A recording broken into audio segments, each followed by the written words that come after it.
Hey guys, tonight we are heading back in time to a place you think you know, the American Wild West. I know what you're picturing: John Wayne leaning against a fence post, the endless, majestic sunset, the rugged hero with a heart of gold and a surprisingly clean shirt. Well, tonight, we're going to gently set that Hollywood fantasy aside and step into the real thing. And the real thing, well, it had a certain aroma. Frankly, if you were actually dropped there in your modern-day clothes, the sheer shock to your 21st century immune system might get you before the dysentery does. It was a world built on grit, both figuratively and very literally. So, before you get comfortable, take a moment to like the video and subscribe, but only if you genuinely enjoy what I do here. And as always, they'd love to know where you're tuning in from. Drop me your city and the current time in the comments below. It's always cool to see how far these stories travel. Now, dim the lights. Maybe turn on a fan for that soft background hum. And let's ease into tonight's journey together. The first thing you note isn't the vast, open sky or the rugged landscape. It's the jolting. For weeks, this cramped, canvas-covered wagon has been your entire world. You're wedged between a barrel of salted pork and a crate of Simone's precious china, listening to the constant creak of the wooden wheels and the low groans of the oxen. The air inside is thick, stale, and smells faintly of sweat and damp wool. But now, something is different. The wagon slows, and you can hear a new kind of noise from outside, a murmur of human activity that's been absent for so long on the trail. You push back the canvas flap, squinting against the harsh, unfiltered sunlight, and that's when the second thing hits you. The smell. It arrives before the sights do. It's a complex, layered assault on your nostrils. The base note is dust, dry and earthy. Layered on top is the sharp, pungent odor of animal waste, a cocktail of horse and ox manure baking in the sun. Then comes the acrid tang of wood smoke from countless cooking fires and chimneys, and underneath it all, the low, persistent scent of unwashed bodies, stale beer, and something vaguely rotten you do rather not identify. This is the signature perfume of a frontier town in the 1870s. This is your welcome. As the wagon finally rumbles to a halt, you climb down. Your legs stiff and clumsy, your boots, which you thought were sturdy, sink an inch into the main street. It's not paved, it's not even gravel. It's a wide, churned up river of dirt, which, judging by the ruts and sticky texture, transforms into a swamp of mud and manure with the slightest rainfall. You look up and take in your new home. There are no grand facades, no picturesque storefronts. The buildings are crude, slapped together from rough, hewn, unpainted timber. Some are just sod houses, essentially dwellings carved out of the prairie itself, with grassy roofs that likely leak in the rain and serve as homes for snakes and insects. Everything, from the rooftops to the wooden signs, is coated in the same uniform layer of fine, gray, brown dust. This dust is the central character of your new life. It's a mainstream historical fact that life on the plains was a constant battle against the elements, and dust was the most insidious enemy. It's not the soft, fluffy dust in your home today. It's gritty, alkaline dust, whipped up by the relentless wind. It seeps through the cracks in the walls. It settles on your food as you're trying to eat. It works its way into the weave of your clothes, making them stiff and scratchy. You can feel it in your eyes, in your throat, a constant, gritty irritation. Some old timers will tell you about something called prairie fever, the catch, all term for the fevers and respiratory illnesses that plagued new settlers. While it covered many diseases, it's not hard to imagine that constantly inhaling this fine, sharp dust, often full of pulverized animal and human waste, played its part. You look at the people passing by. A man in a sweat-stained hat nods at you, his face a mask of grime and sun. Baked trinkles. A woman herds her children across the street, lifting her long skirts to keep the hem from dragging through the muck. Their faces are weary. They don't look like adventurers living a dream. They look like survivors. And this brings up a question that historians still debate. What really drove the massive migration west? Perhaps it was the romantic pull of manifest destiny. the belief in a God, given right to expand and claim the land for a new life of freedom.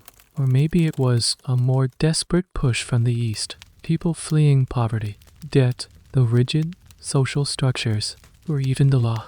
As you stand there, tranquil, deep in filth, breathing in the scent of struggle, the desperate push theory feels a lot more convincing.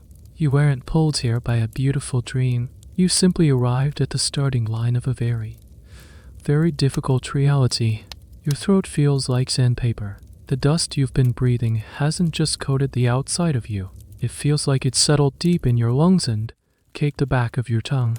The immediate, primal need that overrides everything else. The smells, the sights, the overwhelming sense of displacement is thirst. You need water, not just to drink, but to splash on your face, to wash the grit from your eyes.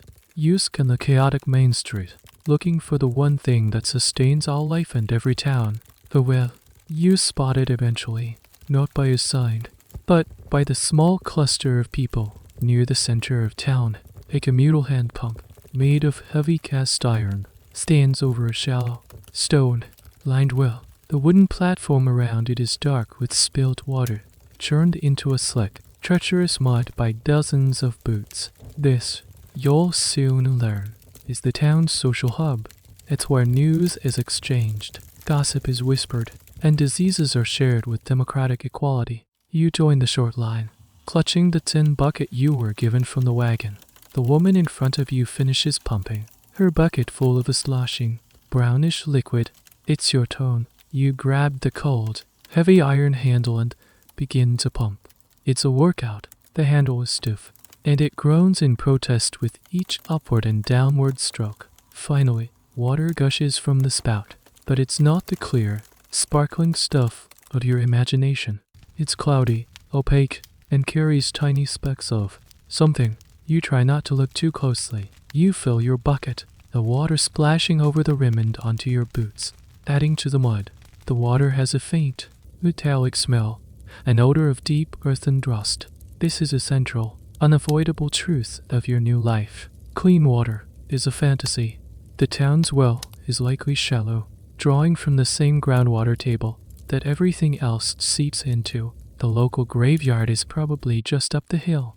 The outhouses, which you've been trying not to think about, are dug just a few dozen yards away.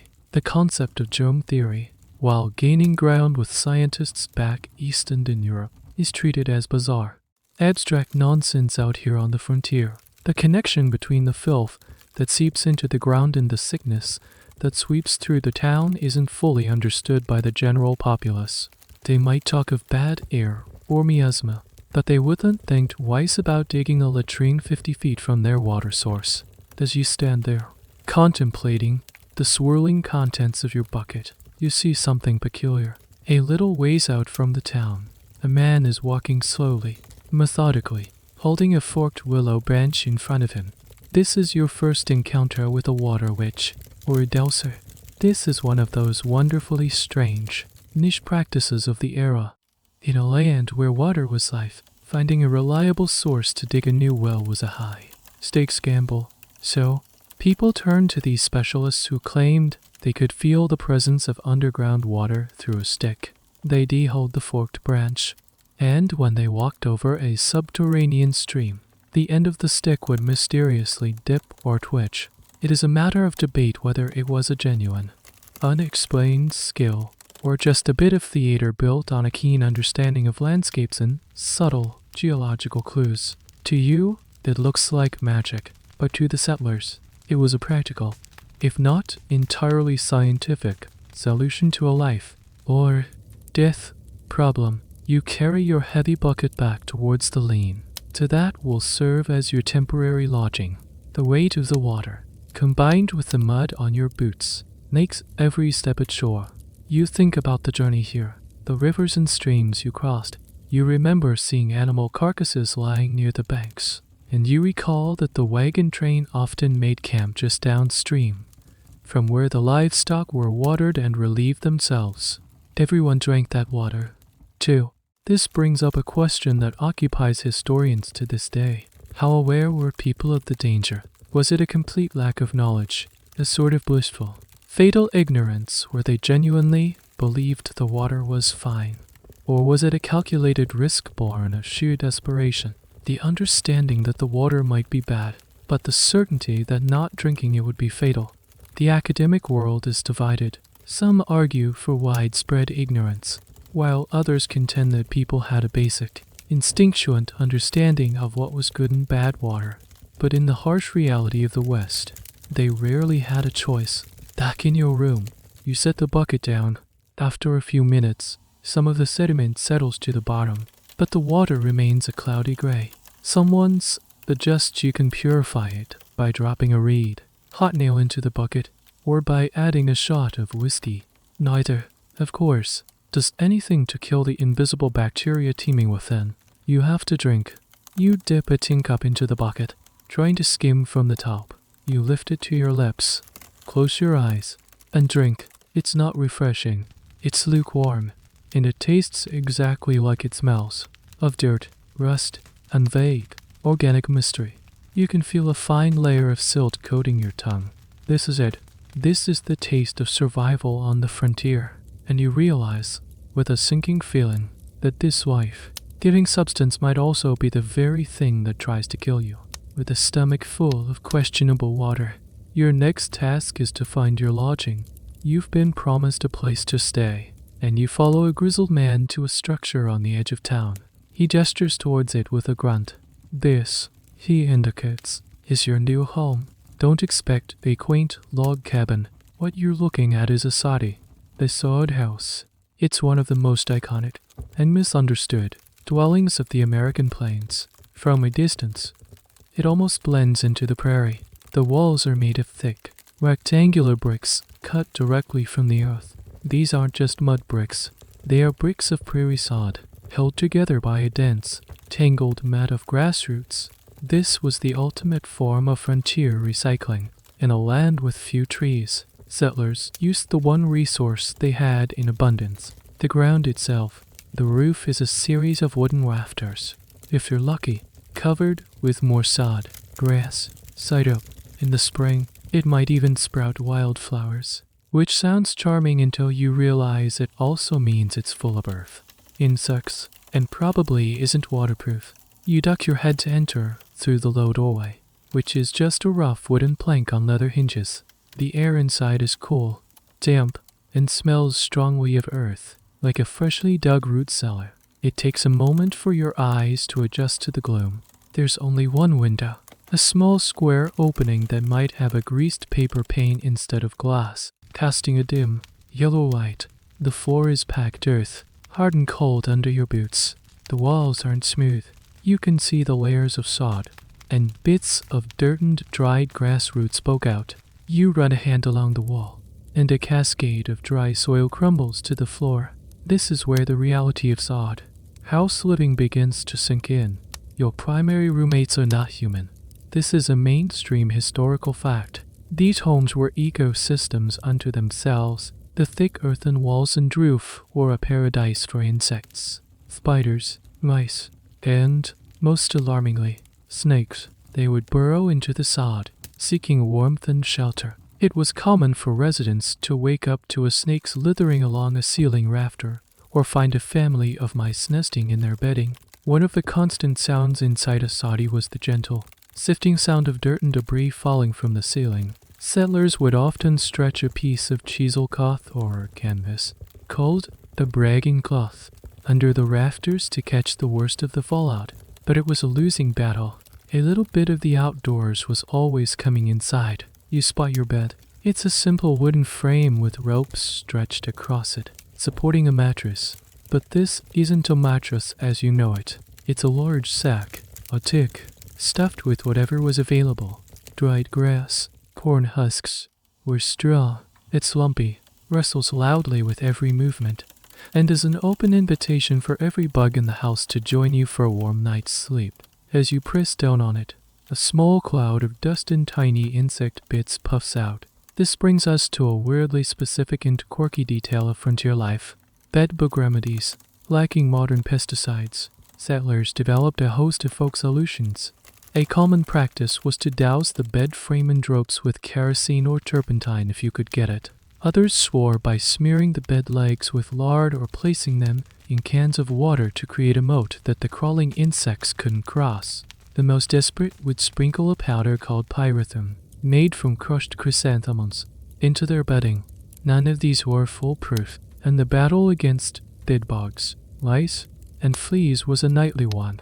You sit on the edge of the lumpy bed, the straw crackling beneath you, and contemplate your new reality. The house itself feels alive, not just with the things crawling in the walls, but with the dampness. When it rains, a soddy doesn't just leak, it weeps. The roof becomes saturated and drips muddy water for days after the storm has passed. The floor can turn to mud, and a damp, moldy smell permeates everything. It's a constant, physical connection to the earth, which sounds poetic, but in reality means you can never truly get clean or dry. Historians and archaeologists who have excavated sod house sites still puzzle over the finer details of their construction and how people truly managed day life within them. For example, they wonder how they managed sanitation inside such a small, enclosed space, especially during a blizzard that could last for days. Were chamber pots used in, then left inside until the storm passed? How did they cook when the chimney might be blocked with snow?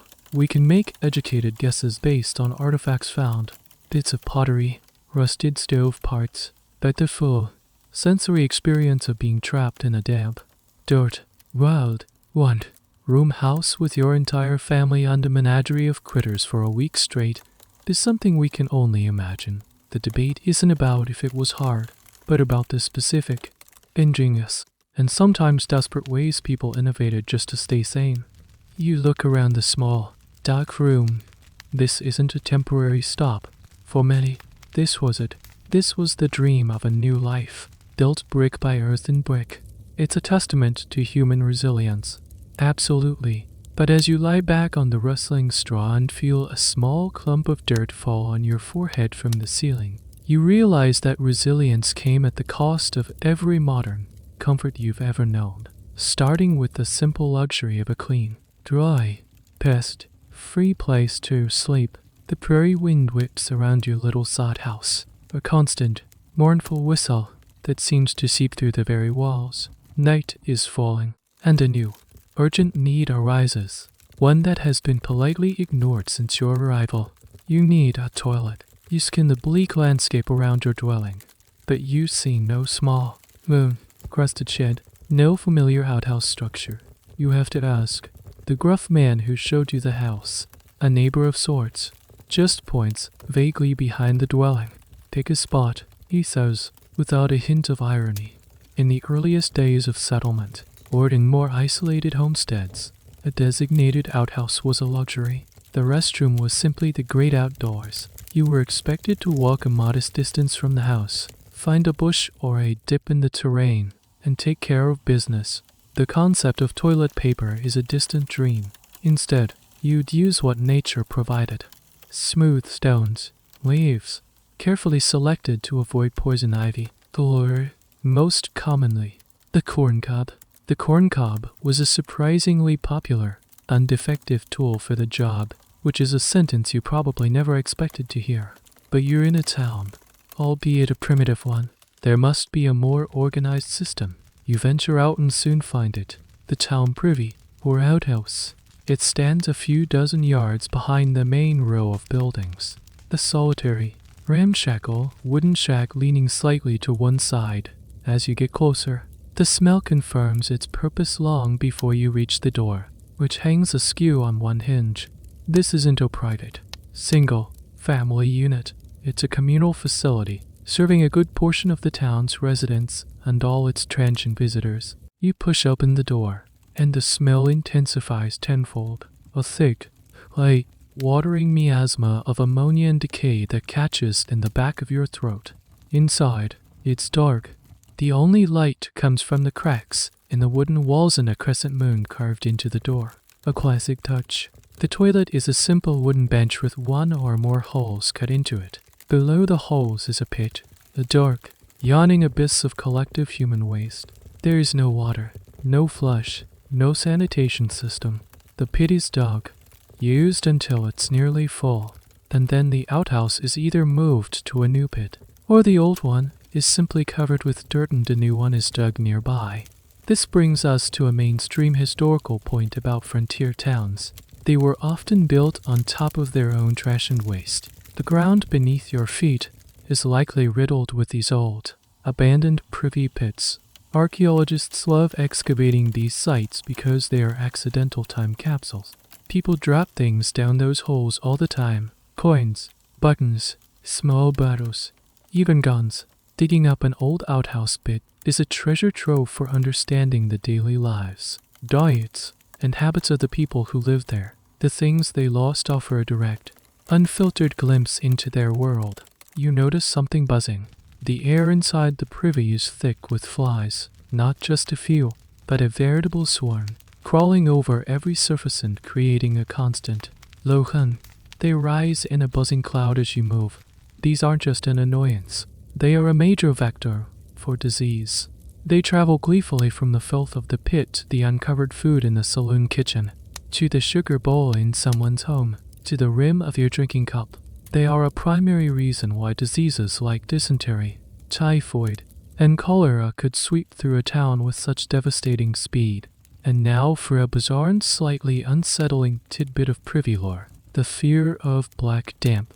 In deeper pits, the decomposing waste could produce a dangerous mixture of gases, primarily methanol and carbon dioxide, which could displace the oxygen. There are scattered accounts and tall tales of people passing out, or even suffocating from the noxious fumes after spending too long inside a poorly ventilated outhouse. While likely exaggerated, it speaks to a very real and present danger that people associated with these necessary but foul structures. You take a deep breath of the relatively fresh air outside and try to do your business as quickly as possible, holding your breath and trying not to touch anything. Privacy is a fluid concept here. The door doesn't latch properly, and the gaps in the walls are wide enough to see through. The flimsy structure offers more of a psychological barrier than a physical one, and this raises a subtle question that historians of social norms ponder about how the lack of privacy in such a fundamental human activity shaped the frontier psyche. Perhaps it contributed to a more blunt, less pretentious society, where bodily functions were simply a matter of fact, part of life, or maybe it created a constant, low-level stress, a yearning for personal space that was almost never satisfied. The answer probably varies from person to person, but it's undeniable that the Victorian era modesty so prized back east was one of the first casualties of life on the prairie. The harsh realities of survival simply didn't allow for such delicate sensibilities. You emerge from the privy, blinking in the fading light, feeling slightly violated and desperately wanting to wash your hands. But you remember the cloudy, precious water in your bucket and know that washing is a luxury you'll have to carefully ration. You walk back to your soddy, the phantom smell of the outhouse seeming to cling to your clothes. You have successfully navigated one of the most basic, yet most challenging, aspects of daily life here, and as you settle onto your crackling straw mattress, you realize that in the Wild West, even the simplest acts of existence are a direct confrontation with filth and disease. A few weeks have passed. The initial shock has worn off, replaced by a weary routine of dust, dirt, and general grime. You've gotten used to the taste of the water, the rustle of things in your walls, and the ever-present smell of the town. But a new problem has become critical. Your clothes. The one set of sturdy clothes you own is now stiff with a mixture of sweat, dirt, and grease. The fabric is abrasive against your skin, and the smell, well, you've started to contribute significantly to the town's signature aroma. It's laundry day. Don't picture a neat row of washing machines or even a charming wash tub in a sunny backyard. Frontier laundry was not a weekly chore. It was a seasonal, back-breaking ordeal, often done only a few times a year. It was a full day, sometimes multi-day, event that required immense physical labor and was universally dreaded. Today, you're joining the women of the settlement at the designated laundry spot, a shallow bend in the nearby creek. The first step is hauling everything to the water. You load your filthy garments into a sack and lug it down to the creek bed. The water here is clearer than the well water, but it's still far from pristine. Just upstream, cattle are drinking, muddying the banks, but it's moving water, which makes it infinitely better than the stagnant well. The second step is building a fire. Several large, blackened kettles are already balanced over open flames, heating water to a boil. Water had to be heated to have any hope of cutting through the grease and caked. On grind, you add your clothes to one of the giant, steaming cauldrons. The soap you use isn't a pleasantly scented bar. It's a harsh, homemade lye soap, concocted from animal fat, usually saved bacon grease, and wood ash. It's incredibly effective at stripping away dirt, but it's also brutal on fabric and skin. The smell of the boiling clothes is something else entirely. A thick, sour odor of old sweat and dirt being released into the steam. You use a long, heavy wooden paddle to stir the clothes in the hot, soapy water, agitating them to loosen the filth. It's hot, heavy work, and your face is constantly blasted with foul, smelling steam. This is the established, mainstream process of 19th century laundry. It was a communal activity born of necessity. No single household had the resources or manpower to manage it alone. It was a rare chance for social interaction, but it was far from a party. After boiling for a good while, the clothes are fished out with the paddle, heavy and dripping with scalding water. Now comes the most physically demanding part.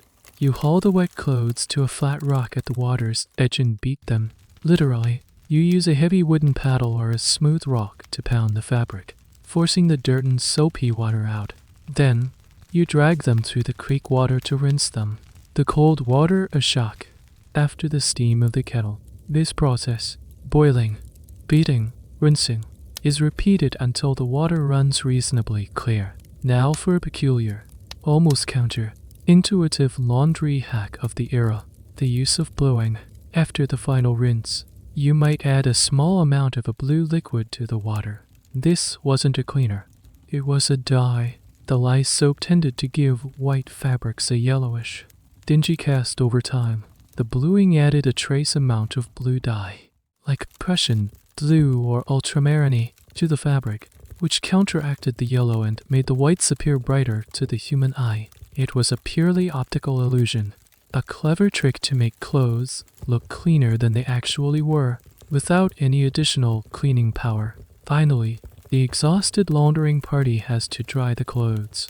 There are no clothing signs with neat little pins. You drape the heavy, wet garments over any available surface, bushes, rocks, the side of a wagon, or ropes strung between two trees. They hang there in the relentless wind and sun, which acts as a natural sanitizer and bleach. The problem is, the same wind that dries your clothes also coats them in a fresh layer of dust. The end result is a garment that is technically clean of bodily soil and grease, but is now stiff, scratchy, and infused with the scent of lice-opened fresh prairie dust. It's a marginal improvement at best. As you stand there, your back aching and your hands raw and red from the harsh soap and boiling water, you look at the fruits of your labor. The clothes look faded, worn, and almost as gray as they were before you started. This entire grueling process has consumed a full day and an immense amount of energy, and it makes you wonder about a historical debate that often surrounds domestic life on the frontier, whether the West was a land of female liberation or a prison of domestic drudgery. Some argue that the essential role women played in survival gave them more power and respect than their counterparts in the East. Others contend that while their labor was essential, it was also unending and far more physically brutal, trapping them in a cycle of exhausting tasks like this one, with little room for personal advancement or leisure. Watching the women around you, their faces grim with exhaustion, it's hard to see this as liberating. You gather your stiff, clean clothes. They won't stay this way for long. Within a day, the dust, sweat, and grime of daily life will begin their slow, steady reclamation. Laundry day is over, but it offers no lasting victory. It's just a temporary truce in the perpetual war against the filth of the frontier. The sun beats down on the dusty street, and the heat creates shimmering waves that rise from the ground. Your stomach crumbles. It's time for a meal. You head towards the largest, most central building in town that isn't a saloon, the combination eatery and boarding house. A simple painted sign reads Emialas. You push open the door and step inside. The interior is dark and noisy. A long, communal table, made of rough planks laid over trestles, dominates the room. It's crowded with men, prospectors, cowboys passing through, and local settlers, all hunched over their plates, eating with a grim, focused efficiency. The air is thick with the smell of frying bacon, boiled coffee, and unwashed bodies, all mingling into a single, greasy aroma. You find an empty spot on the bench and slide in, your elbows practically touching the men on either side of you. The harried-looking woman slams a tin plate in front of you. There's no menu, no choice. You get what's being served. Today, it's a pile of beans, a slab of salty bacon, and a chunk of cornbread. A tin cup of black, bitter coffee completes the ensemble. Before you can even pick up your fork, you notice them. The flies. They are everywhere, not just buzzing in the air, but crawling boldly over the food on the table, landing on the rim of your cup, exploring the side of the bacon slab on your plate. They move with a lazy confidence, as if they are paying customers. This is a fundamental, unavoidable fact of 19th century dining. You always had company. The lack of window screens, the open doors, the proximity of horse stables and outhouses, and the general abundance of garbage made every kitchen and dining hall fly paradise. People developed a specific gesture, a constant, absent-minded wave of the hand over their plate as they ate, known colloquially as the Kansas wave or Texas salute. It wasn't about shooing them away for good. It was about keeping them off the specific bite you were about to put in your mouth. You watch the other men at the table. They all do it. A continuous, wary flick of the wrist, as natural to them as breathing. You take a tentative bite of the beans. They are lukewarm and have a slightly gritty texture, a souvenir of the ever-present dust. The bacon is leathery and intensely salty, designed for preservation, not flavor. The whole meal is a study in beige and brown, a plate of pure, unadorned calories. As you chew, you try to ignore the swarm, but then you see it, the sugar bowl. It sits in the middle of the table, an open ceramic pot filled with coarse brown sugar. The top layer of the sugar isn't brown, it's a shimmering, shifting black carpet of flies, all feeding greedily. Someone beside you reaches for it, casually knocks the pot against the table to dislodge the worst of the swarm, and then spoons a heap of the fly, speckled sugar into his coffee without a second thought. This brings us to a strange and specific culinary item of the era, flight food. This wasn't a dish, but a condition. In bakeries and general stores, pies, cakes, and other goods would sit out on the counter and inevitably become dotted with fly specks. This was so common that it was often seen as a sign of freshness, proof that the item was made with real sugar, which attracted the flies. One particularly bizarre and slightly stomach-churning piece of food history is the fly trap, the glass bell jar with a syrupy lure at the bottom, designed to be placed on the dining table to attract the flies away from the food. The sight of a jar full of drowning, buzzing insects in the middle of the dinner table was considered preferable to having them on your plate. You turn your attention back to your meal, trying to eat quickly. The fork has a greasy film on it, and you suspect the plates are just wiped with a dirty rag between uses rather than being properly washed. Sharing was the norm, not just tables, but sometimes utensils and cups. In a busy saloon or eatery, a cup might be given a quick rinse in a bucket of murky/water before being handed to the next customer. This bucket was a disease cocktail party, happily mingling germs from dozens of patrons. This whole scene, the dirty plates, the flies, the shared utensils, raises a question that food historians and epidemiologists still explore. Given the appalling lack of sanitation, why wasn't everyone constantly, fatally ill? The answer is complex. Firstly, many people were sick, a lot of the time. Dysentery, often called the summer complaint, or the bloody flex, was a constant companion. Secondly, those who survived likely built up a formidable immunity over time. Their bodies were accustomed to a level of bacterial assault that would hospitalize a modern person.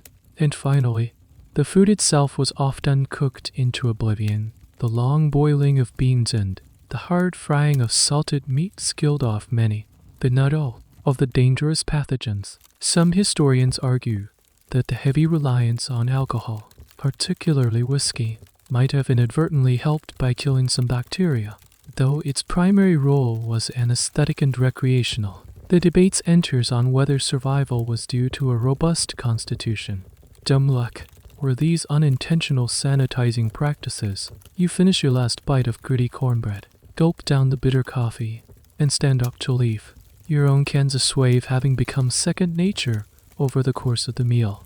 You've refueled your body, but you feel less nourished than simply weighted down, and as you step back out into the dusty, fly-filled air, you have a newfound appreciation for the simple, invisible luxury of a clean kitchen.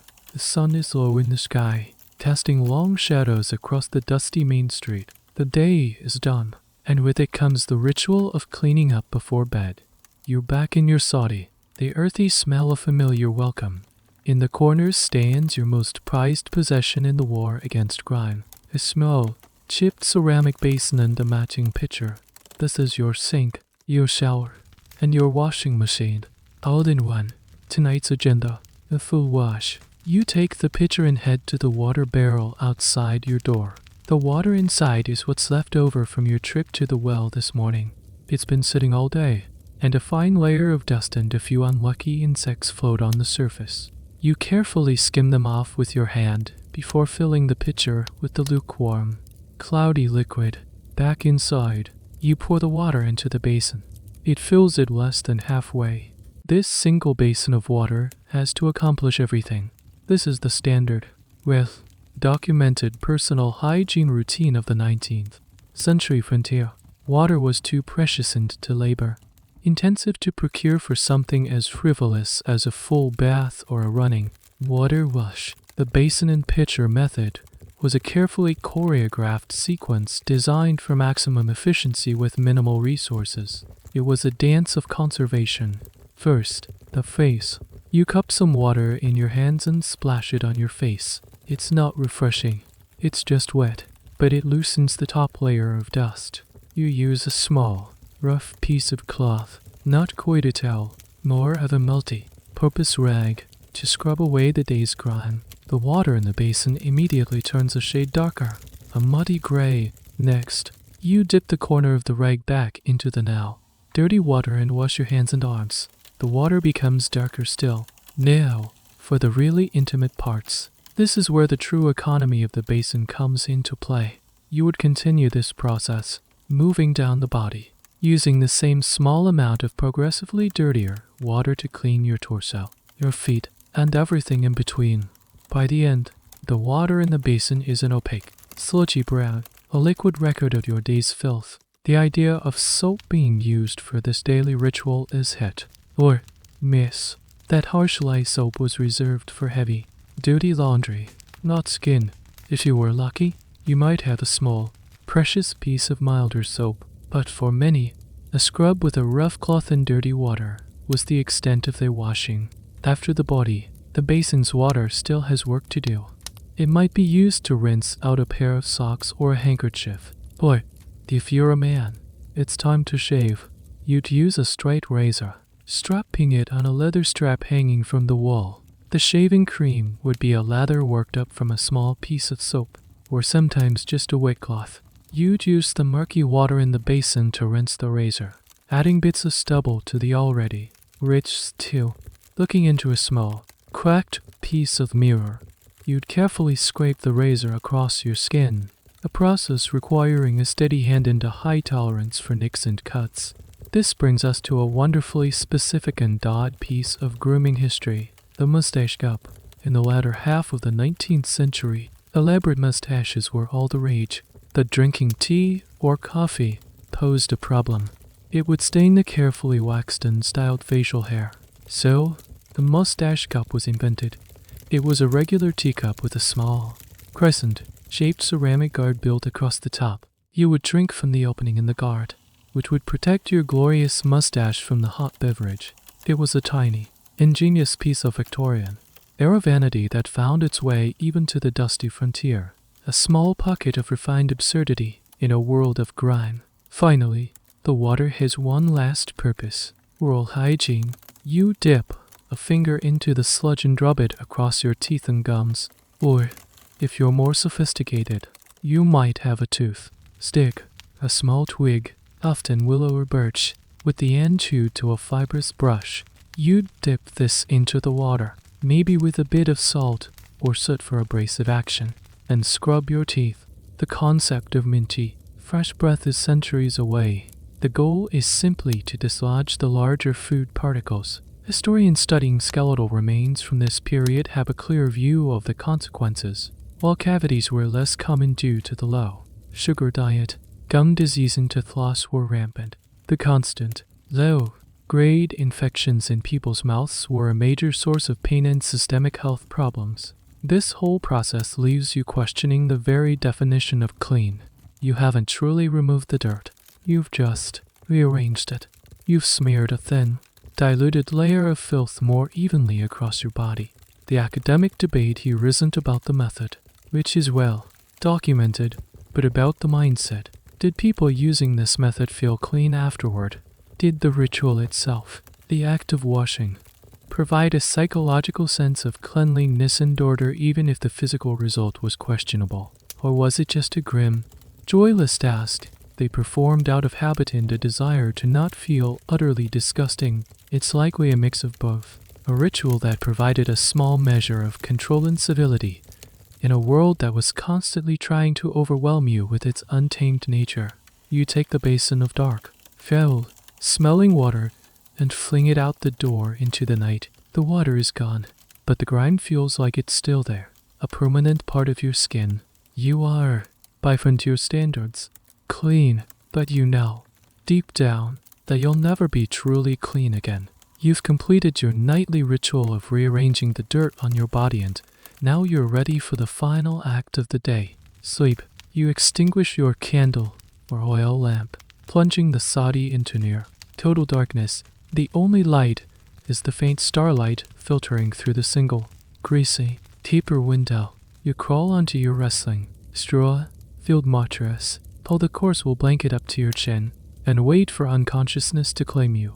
But you are not alone. The moment the lights go out, the house's other residents begin their nightly activities. You hear them first. A faint scratching sound from within the earthen walls, the scuttling of tiny feet across the dirt floor, the high-pitched squeak from a dark corner.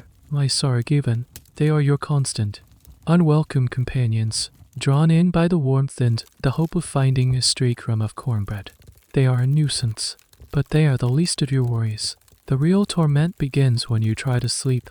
It starts with an itch, a tiny, persistent prickle on your leg. You scratch it, thinking nothing of it, then another on your arm, and another on your back. This isn't your imagination. You are being feasted upon. This is your formal introduction to the unholy trinity of frontier pests, fleas, bedbugs, and lice. They were a universal fact of life, an accepted misery that plagued everyone from the poorest homesteader to the supposedly off-town banker. Bedbugs were the masters of the night. They are small, flat, reddish, brown insects that are experts at hiding. During the day, they would tuck themselves into the cracks of your wooden bed frame, the seams of your mattress stick, or even the sod walls themselves. At night, drawn by the warmth and carbon dioxide of your breath, they would emerge to feed on your blood. Their bites would leave you with itchy, red welts, often in a tail line or cluster. The constant itching could make sleep impossible, leading to a state of perpetual exhaustion. Fleas, on the other hand, were a more democratic pest. They arrived with pets, livestock, or, most commonly, the rats and mice that shared your home. Unlike bedbugs, they weren't confined to the bed. They were in the blankets, in your clothes, and on the dirt floor, ready to leap onto any warm, blooded host that passed by. But the most intimate and loathed of all were the lice, specifically body lice. These tiny, wingless insects didn't live on your body, but in the seams of your clothing. This is a crucial distinction. In a world where laundry was a rare, seasonal event, your clothes became a walking, wearable louse condominium. The lice would lay their eggs, known as nits, along the thick seams of your wool trousers or cotton shirt. They would crawl onto your skin to feed, then retreat back to the safety of the fabric. This is where they earned their wonderfully descriptive folk name, seam squirrels. The act of sitting by a fire, picking the lice and nits out of your clothing, was a common, if private, evening pastime for many. This constant infestation wasn't just a disgusting annoyance. It was a serious health risk. Lice, in particular, are notorious carriers of disease, most notably epidemic typhus, a brutal, high fever illness that devastated armies and civilian populations for centuries. While a full-blown typhus epidemic might be rare in a small frontier town, other infections were common. The constant scratching of the bites would lead to open sores, which, in the unhygienic environment, could easily become infected, leading to boils, abscesses, or even sepsis. This brings us to a weird, and frankly gross, piece of historical trivia. The louse plaster. This wasn't a remedy, but a diagnostic tool of sorts. Mentioned in some old medical texts, a piece of cloth covered in a sticky substance would be placed on a sick person's chest. If, after a time, it was found to be covered in lice attracted to the feverish heat of the body, it was considered a very bad omen, confirming the severity of the illness. It's a stark reminder of how intertwined human life was with these parasites. You lie in the dark, trying to resist the urge to scratch, which only makes it worse. The sounds of the house continue. A spider drops from the ceiling and lands on your blanket. You feel it, a tiny tickle of legs, and flick it away into the darkness. You think about the snakes that are said to sometimes fall from the sod roofs. Seeking more, the thought does not help you relax. The battle against these pests feels utterly hopeless, and it raises a historical question that social historians are fascinated by. How did this constant, physical torment affect people's mental health? We have letters and diaries that speak of the physical misery, the itching, the lack of sleep. But how did it shape their temperament? Perhaps it contributed to the famous frontier grittiness and stoicism, a sort of learned helplessness where you simply had to endure the unendurable. Or perhaps it created a pervasive, low-level anxiety and irritability that simmered beneath the surface of daily life. Historians can only speculate, as 19th century diaries rarely delve into what we would now call mental health. But it's impossible to imagine that being constantly fed upon by insects wouldn't have a profound psychological impact. Sleep, when it finally comes, is not a peaceful escape. It's a shallow, fitful state, punctuated by itching, scratching, and the unsettling sounds of your countless, tiny roommates going about their nightly business. It's not rest, it's just a brief, troubled truce in your ongoing war with the microcosm of filth you call home. You wake up not to an alarm clock, but to the growing light and the familiar, frantic buzzing of flies. Another day, another layer of grime to accumulate. Today, you have business in town. You pull on your stiff, dusty boots and step outside your soddy. It rained overnight, not a storm, just a steady, soaking drizzle, and the world has transformed. The dust is gone, replaced by its evil twin, mud. You step onto what passes for a sidewalk, a single, rickety plank laid over the worst of the muck, and make your way towards the main street. The air, for once, isn't dusty. Instead, it smells of damp earth, wet animals, and something newly, pungently foul. The rain has awakened and amplified the latent odors of the town. You reach the main thoroughfare, and it's a shocking sight. The wide, dusty street you arrived on is now a churning, viscous river of brown goo. This isn't just mud, it's a thick, sticky soup of topsoil, horse manure, ox droppings, stray garbage, and the overflow from countless outhouse pits that have been inundated by the rain. The street is a massive, open, air, sewer. It's a well documented mainstream fact of almost every 19th century city. From London to New York to this dusty frontier town, streets were horrifyingly unsanitary. Paving was an expensive luxury reserved for the most prosperous parts of major metropolises. Here, the street was just dirt. Getting from one side to the other is a perilous adventure. There are a few designated crossings, which consist of a series of randomly placed stones or a couple of wobbly planks. You watch a woman with a basket attempt the crossing. She lifts her long skirts high, revealing mud-caked ankles, and carefully picks her way from stone to stone. One misstep, and she'd be ankle deep, or even knee deep, in the vile concoction. A horse-drawn wagon tries to navigate the street, its wheels sinking almost to their hubs, the horses straining and slipping in the muck. The wagon driver curses, his whip cracking in the damp air. You decide to stay on your side of the street for now, walking along the narrow, treacherous path between the buildings and the mud river. The smell is overpowering. You see things floating in the sludge that you'd rather not identify. This filth wasn't just disgusting, it was a public health menace.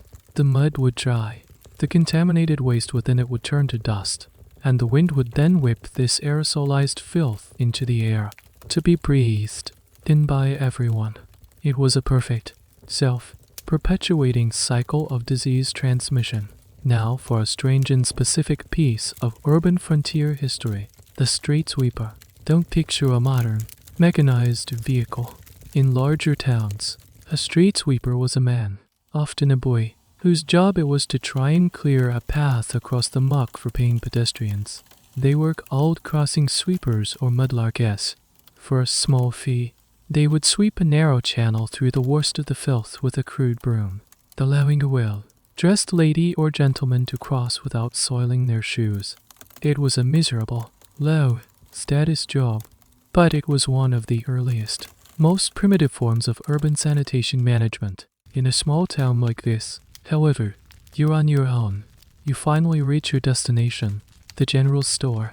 The entrance is a small porch, raised a foot off the ground to stay above the high watermark of the mud, but the mud has been tracked inside.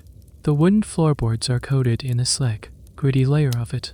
The entire town has brought the street indoors with them on the soles of their boots. The store owner has put down a few desultory handfuls of sawdust to try and absorb the worst of it, but it's a losing battle. The sawdust has just mixed with the mud to create a damp, pulpy mess.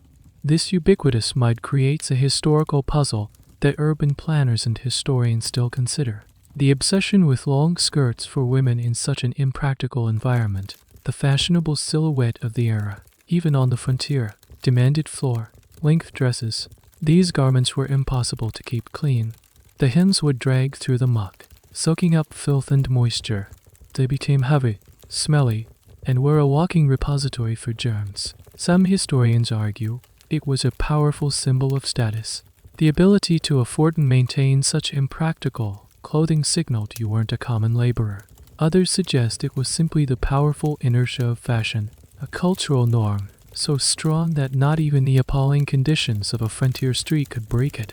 There were some calls for dress reform, but for the most part, women were literally shackled by their clothing, forced to choose between fashion and basic hygiene. You conduct your business in the store, trying not to slip on the floor. When you leave, you have to face the street again. You see a spot that looks slightly less treacherous and make a run for it. Your foot slips. You don't fall, but your boot sinks deep into the cold, sticky mud. You pull it out with a sickening sharp sound.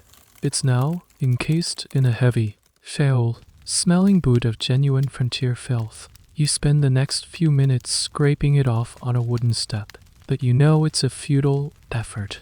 The mud, like the dust, is a part of you now. It's on your boots, on the hem of your pants, and under your fingernails. The street isn't just a way to get from place to place. It's an entity, a living, breathing swamp of waste that actively tries to claim a piece of you every time you dare to cross it. Your boot is still caked in mud, but your throat is dry again. The only place in town that's always open and always serving is the saloon. It's the social and business center of any frontier town, the place where deals are made, stories are told, and sorrows are drowned. From the outside, it looks just like every other building. A false, fronted, clapboard box. You push open the iconic swinging doors and step into a world of dim light and noise. Here inside is a potent cocktail. The sharp tang of cheap whiskey and stale beer hits you first, followed by the thick, heavy haze of cigar and pipe smoke that hangs in the air like a low, lying fog. Underneath it all is the familiar, pervasive scent of unwashed men. The room is crowded. Cowboys, miners, and farmers line the long, tallish bar, while others are hunched over card games at rickety tables. A tinny piano in the corner is being mercilessly hammered by a man in a bowler hat. Adding to the din, you make your way to the bar, your boots sticking slightly to the floor with each step. This is a key sensory detail of any authentic saloon experience. The floor is not just wood, it's a geological record of the saloon's history. It's coated in a sticky, hardened layer of spilled beer, whiskey, tobacco juice, and mud. Sawdust is scattered across the floor, not for decoration, but to absorb the spills and spit. Instead of being cleaned, the old, soiled sawdust is often just covered with a fresh layer, creating a damp, stratified mess that archaeologists would find fascinating.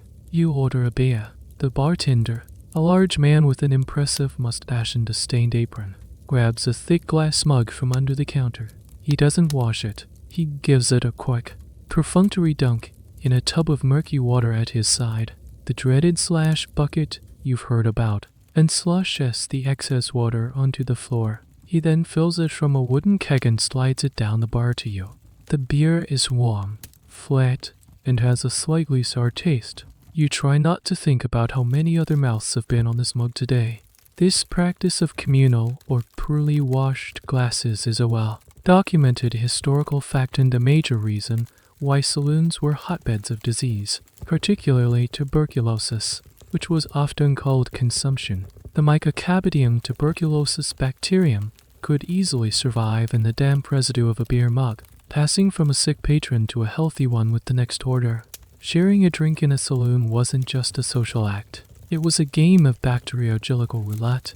As your eyes adjust to the gloom, you notice a brass spittoon on the floor near your feet. It's a wide-mouthed vessel, and it's seen better days. Spittoons were a staple of any public place in the 19th century, a vain attempt to manage the widespread habit of chewing tobacco. Men would chew the tobacco, and instead of swallowing the juice, they would spit it out. The spittoon was the designated target. However, judging by the brown stains and splatters on the floor around it, accuracy was not a point of pride for the local clientele. The spittoon itself is overflowing with a vile mixture of tobacco juice, ew, and cigar butts. It's a miniature swamp of human expiration, and the smell it exudes is uniquely nauseating. This leads to a peculiar and slightly disgusting piece of saloon trivia: the free lunch. To entice paying customers, many saloons offered a free lunch counter.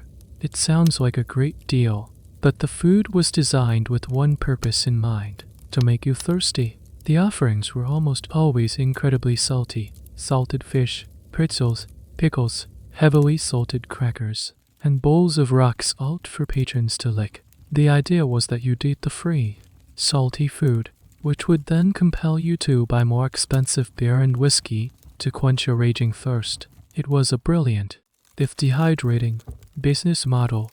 The food itself sat out on the bar for hours, uncovered, visited by every fly in the county, and seasoned by the ambient smoke and spit.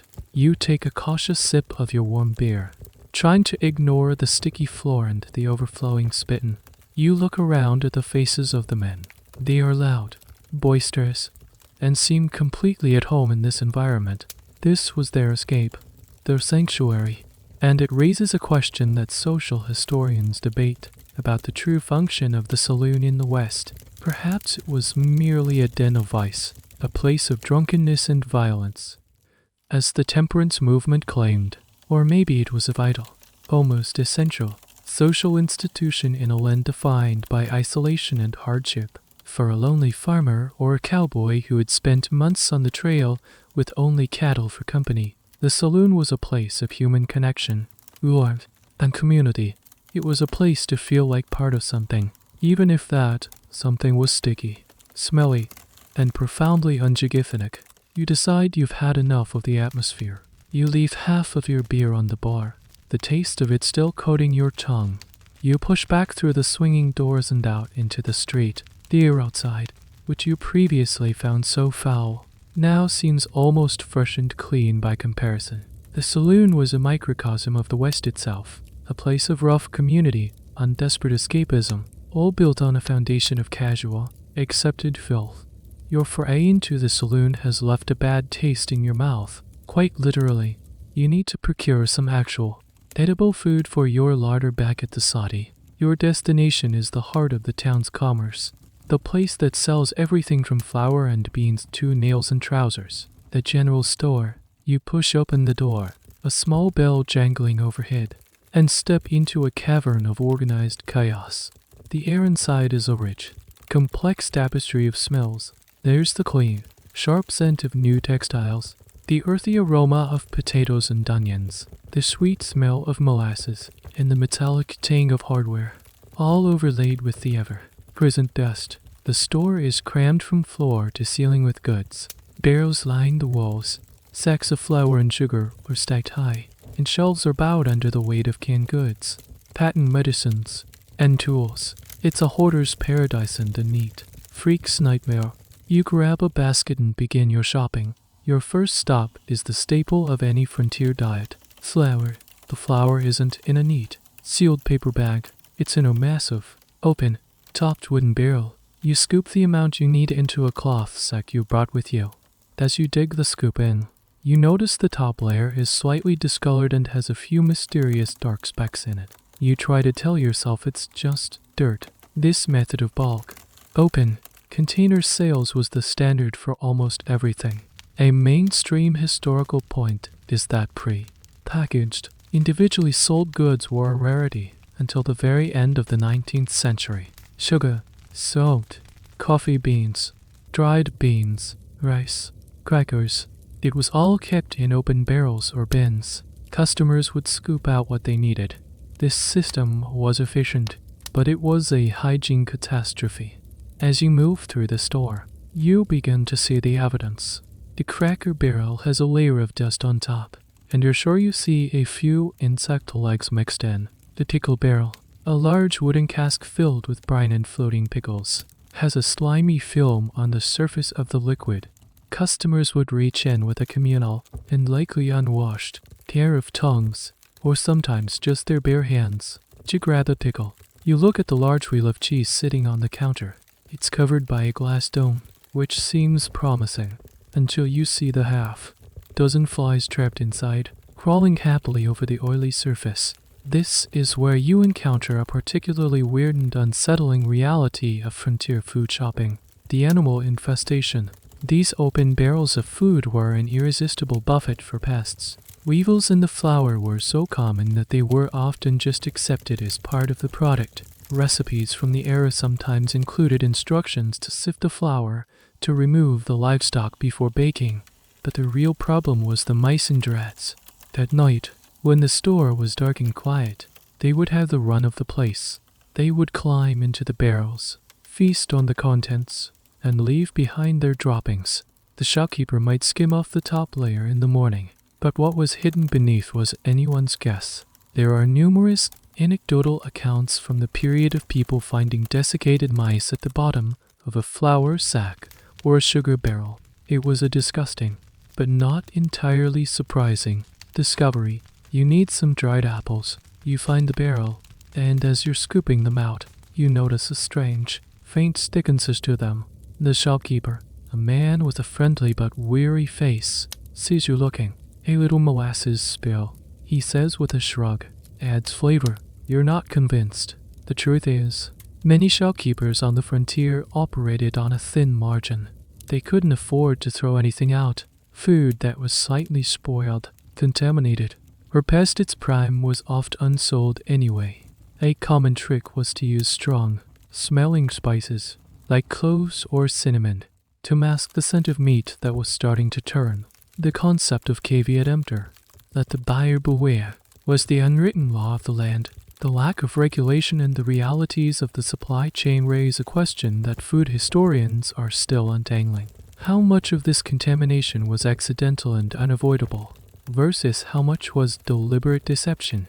Unscrupulous merchants were known to extend their products by adding fillers. Sand or chalk dust could be mixed into flour, ground nutshells into spices, and chicory or even roasted acorns into coffee beans. Some of this was outright fraud, but much of the contamination, the bugs, the droppings, the dirt, was a direct result of the long, difficult journey the food took to get here. It was shipped by rail, then by wagon, over bumpy, dusty trails, stored in non-climate controlled warehouses, and finally placed in an open barrel in a dusty store. By the time it reached your plate, it had been through a long and sordid adventure. You pay for your slightly suspicious goods, your flour with its extra protein, your dusty crackers, and your sticky apples. As the shopkeeper is weighing your flour, you see a cat sleeping peacefully on a pile of burlap sacks in the corner. You smile, thinking it's a charming, rustic touch. Then you realize the cat isn't a pet, it's a member of the staff. Its job is to hunt the mice and rats that would otherwise completely overrun the store. The cat is the store's primary, and likely only, form of pest control. The fact that its paws have been all over the same surfaces as the food you're about to buy is a detail you choose to ignore. You thank the shopkeeper, take your groceries, and head back out into the muddy street, feeling like you need to sift your entire life. You leave the general store with your sack of potentially inhabited flour and make your way down the main street. As you walk, a new scent begins to dominate the olfactory landscape, overpowering the mud in the distant outhouse.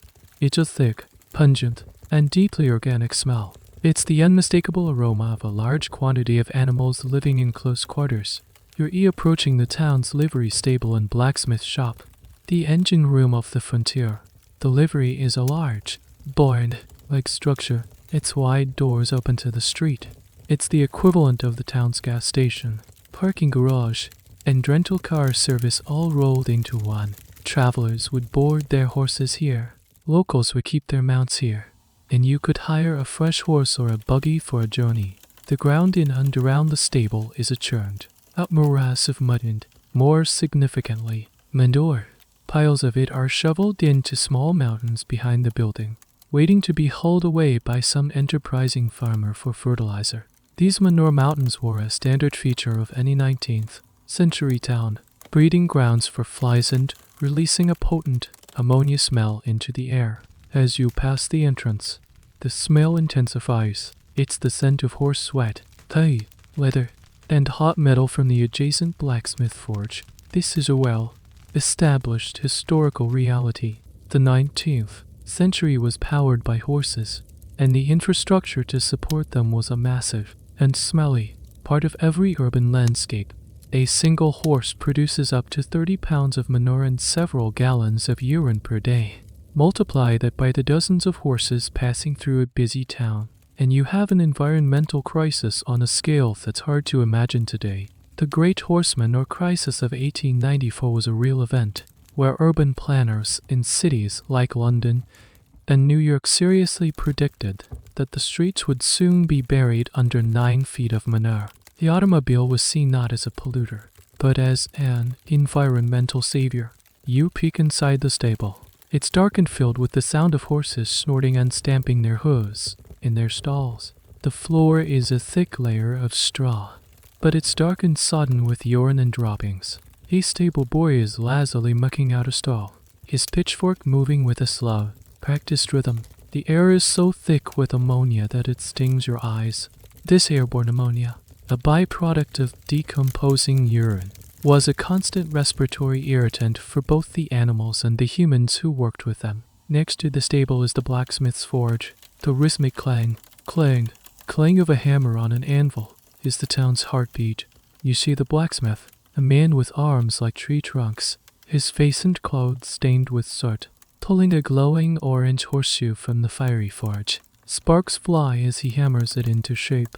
The smell of burning coal and hot iron fills the air. The blacksmith was one of the most vital members of the community. He not only shod horses but also repaired wagons, tools, and farming equipment. He was a mechanic, an engineer, and a craftsman all in one. This brings us to a strange and specific part of the blacksmith's job description: amateur veterinarian. In the absence of a dedicated vet, the blacksmith was often the go-to person for equine medical problems. His knowledge of horse anatomy, from showing them, gave him a unique, if unrefined, set of skills. He might be called upon to lance an abscess, treat a wound, or, most famously, perform basic horse dentistry. A horse with a problematic tooth could be a real danger, and the blacksmith had the tools, the tongs, the files, the sheer muscle to deal with it. It was a brutal, but necessary, part of his trade. You watch as a farmer leads a lame horse over to the blacksmith. The blacksmith stops his work, wipes his sooty hands on his leather apron, and runs a hand expertly down the horse's leg, feeling for heat and swelling. He is a man of immense practical knowledge, but his hands, which were just holding a piece of coal, dusted iron, are now probing an animal's potential injury. The concept of sterilization is completely absent. His tools are cleaned by fire, but his hands are cleaned by nothing. This casual disregard for cross-contamination highlights a historical debate that often arises in the study of pre-modern medicine and trades. Was the lack of hygiene a result of pure ignorance, or was it a pragmatic choice in an environment where sterility was an impossible standard? Some historians argue that people simply did not know about germs, so they couldn't be expected to act on knowledge they didn't have. Others propose a more nuanced view, that artisans like the blacksmith had a form of practical hygiene. They knew, for instance, that a clean wound healed better than a dirty one, and that fire could cleanse metal. Their understanding wasn't based on germ theory, but on generations of empirical observation. They did what they knew worked, within the severe limitations of their world. The debate is about the why behind their actions, not the actions themselves. You decide you've lingered long enough. The combination of smells, the manure, the ammonia, the coal smoke, is starting to make your head spin. You give the livery stable a wide berth as you continue on your way. The rhythmic clanging of the blacksmith's hammer slowly fading behind you. The stable and the forge are the noisy, smelly, indispensable heart of this town. A constant reminder that this world runs on muscle, sweat, and horsepower, and the waste products of all three are simply part of the air you breathe. The grit and grime of the past few weeks have settled into your bones. The basin and pitcher routine just isn't cutting it anymore. You feel a deep, primal yearning to be submerged in hot water, to scrub your skin until it's raw, to feel truly clean for the first time since you arrived. You've been saving your money for this moment. Today, you are going to the public bathish. The bathish is not a grand, Roman-style spa. It's a simple wooden building, slightly more put together than the saloon, with a plume of steam rising from a pipe in its roof. This sign advertises BATHS 25C ENTS. That's a significant sum. For the same price, you could buy a generous slug of whiskey or a hearty, fly-covered meal. A bath is a genuine luxury, an indulgence that many settlers would only partake in a few times a year, often on a Saturday night to get respectable for Sunday church services. You step inside, and the change in atmosphere is immediate. The air is warm, humid, and thick with the smell of damp wood, lye soap, and steam. It's a welcome relief from the dry dust outside. A proprietor behind a small counter takes your 2 bits and hands you a small, thin, grayish strip of cloth that generously qualifies as a towel and a small, rough sliver of the same harsh lye soap you used for laundry. He points you toward a row of small, private stalls. Each stall is a narrow wooden cubicle, just big enough for a person and a bathtub. There's a wooden stool for your clothes and a nail on the wall. The privacy is the first luxury you notice. After weeks of living with no personal space, this small, steamy room feels like a palace. Inside the cubicle is a large, metal-lined wooden tub. It's already filled with water. You dip your hand in. It's not hot, but wonderfully, blessedly warm. This is where the magic of the public bathage meets its grim economic reality. This water is not fresh. A core, documented fact of these establishments is that the water was used over and over again. To heat that much water was a time-consuming and expensive process, requiring a large stove and a lot of firewood. To maximize profit, the proprietor would fill the tubs in the morning, and the same water would be used by a succession of customers throughout the day. You are, for your 25 cents, bathing in the previously used bathwater of several other dusty, grimy men. The last man in the tub at the end of the day was getting a truly horrifying human soup for his money. You try to put this thought out of your mind. You undress, your clothes stiff and smelling of weeks of wear. You step into the tub and sink into the warm water. The feeling is sublime. For a moment, the filth of the water doesn't matter. The warmth seeps into your aching muscles, and you can feel the layers of dirt beginning to soften on your skin.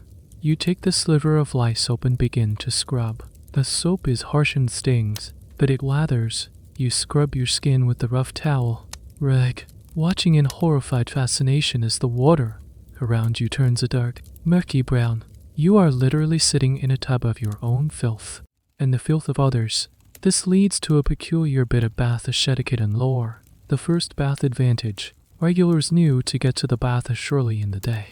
Right when it opened, they would happily pay a premium, sometimes double the price, to be the first to use the clean, hot water.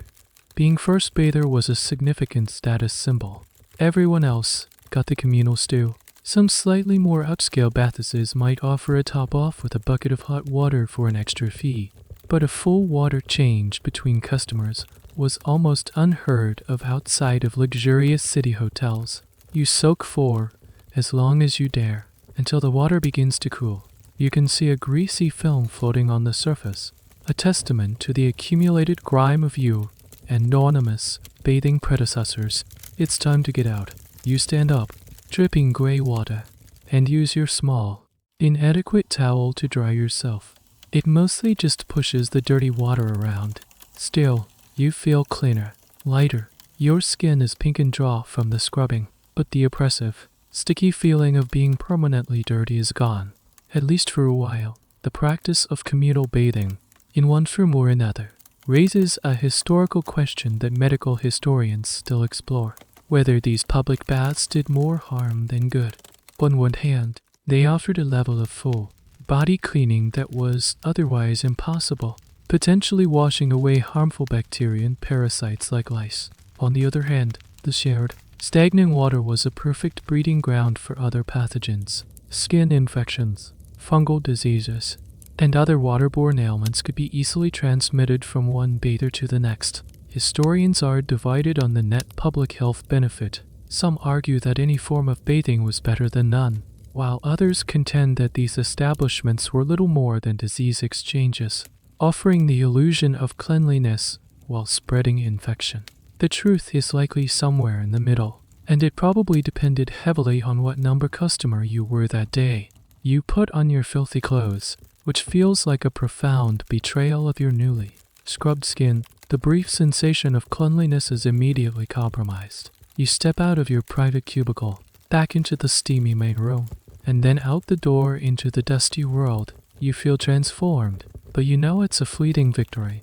The dust is already settling on your shoulders. The bath was a cleansing. It was a temporary ceasefire, and it cost you to bits. Your brief flirtation with cleanliness is a distant memory. A new opportunity has arisen. A chance to earn some real money and see the vast, untamed country. You've been hired on for a cattle drive. This is the quintessential cowboy job, the stuff of legend. You imagine yourself riding under the wide, open sky, a silhouette against the sunset. The reality, you will soon discover, is far less romantic and infinitely more fragrant.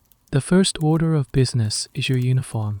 You're not given one, but you're told what to wear. You already own the basics. Sturdy trousers, a flannel shirt, a worn hat, but the trail boss, A leathery man whose face is a permanent squint gives you a piece of advice. You got 2 sets of clothes, he asks. You nod. Good, he says. Take one. That's what you'll wear till we get to Kansas. This is your introduction to a core principle of cowboy hygiene. You don't change your clothes for the entire duration of the drive, which could last for 2 to 3 months. You will live, work, sleep, and eat in the same set of garments. This wasn't just laziness. It was a matter of practicality. Space on the chuck wagon was extremely limited, reserved for food, supplies, and cooking gear. There was no room for personal luggage. Your entire worldly possessions consisted of what you wore and what was in your bedroll. You look down at your clothes. They are town clean, which is to say, they were washed a few weeks ago. They will not be washed again until the journey is over.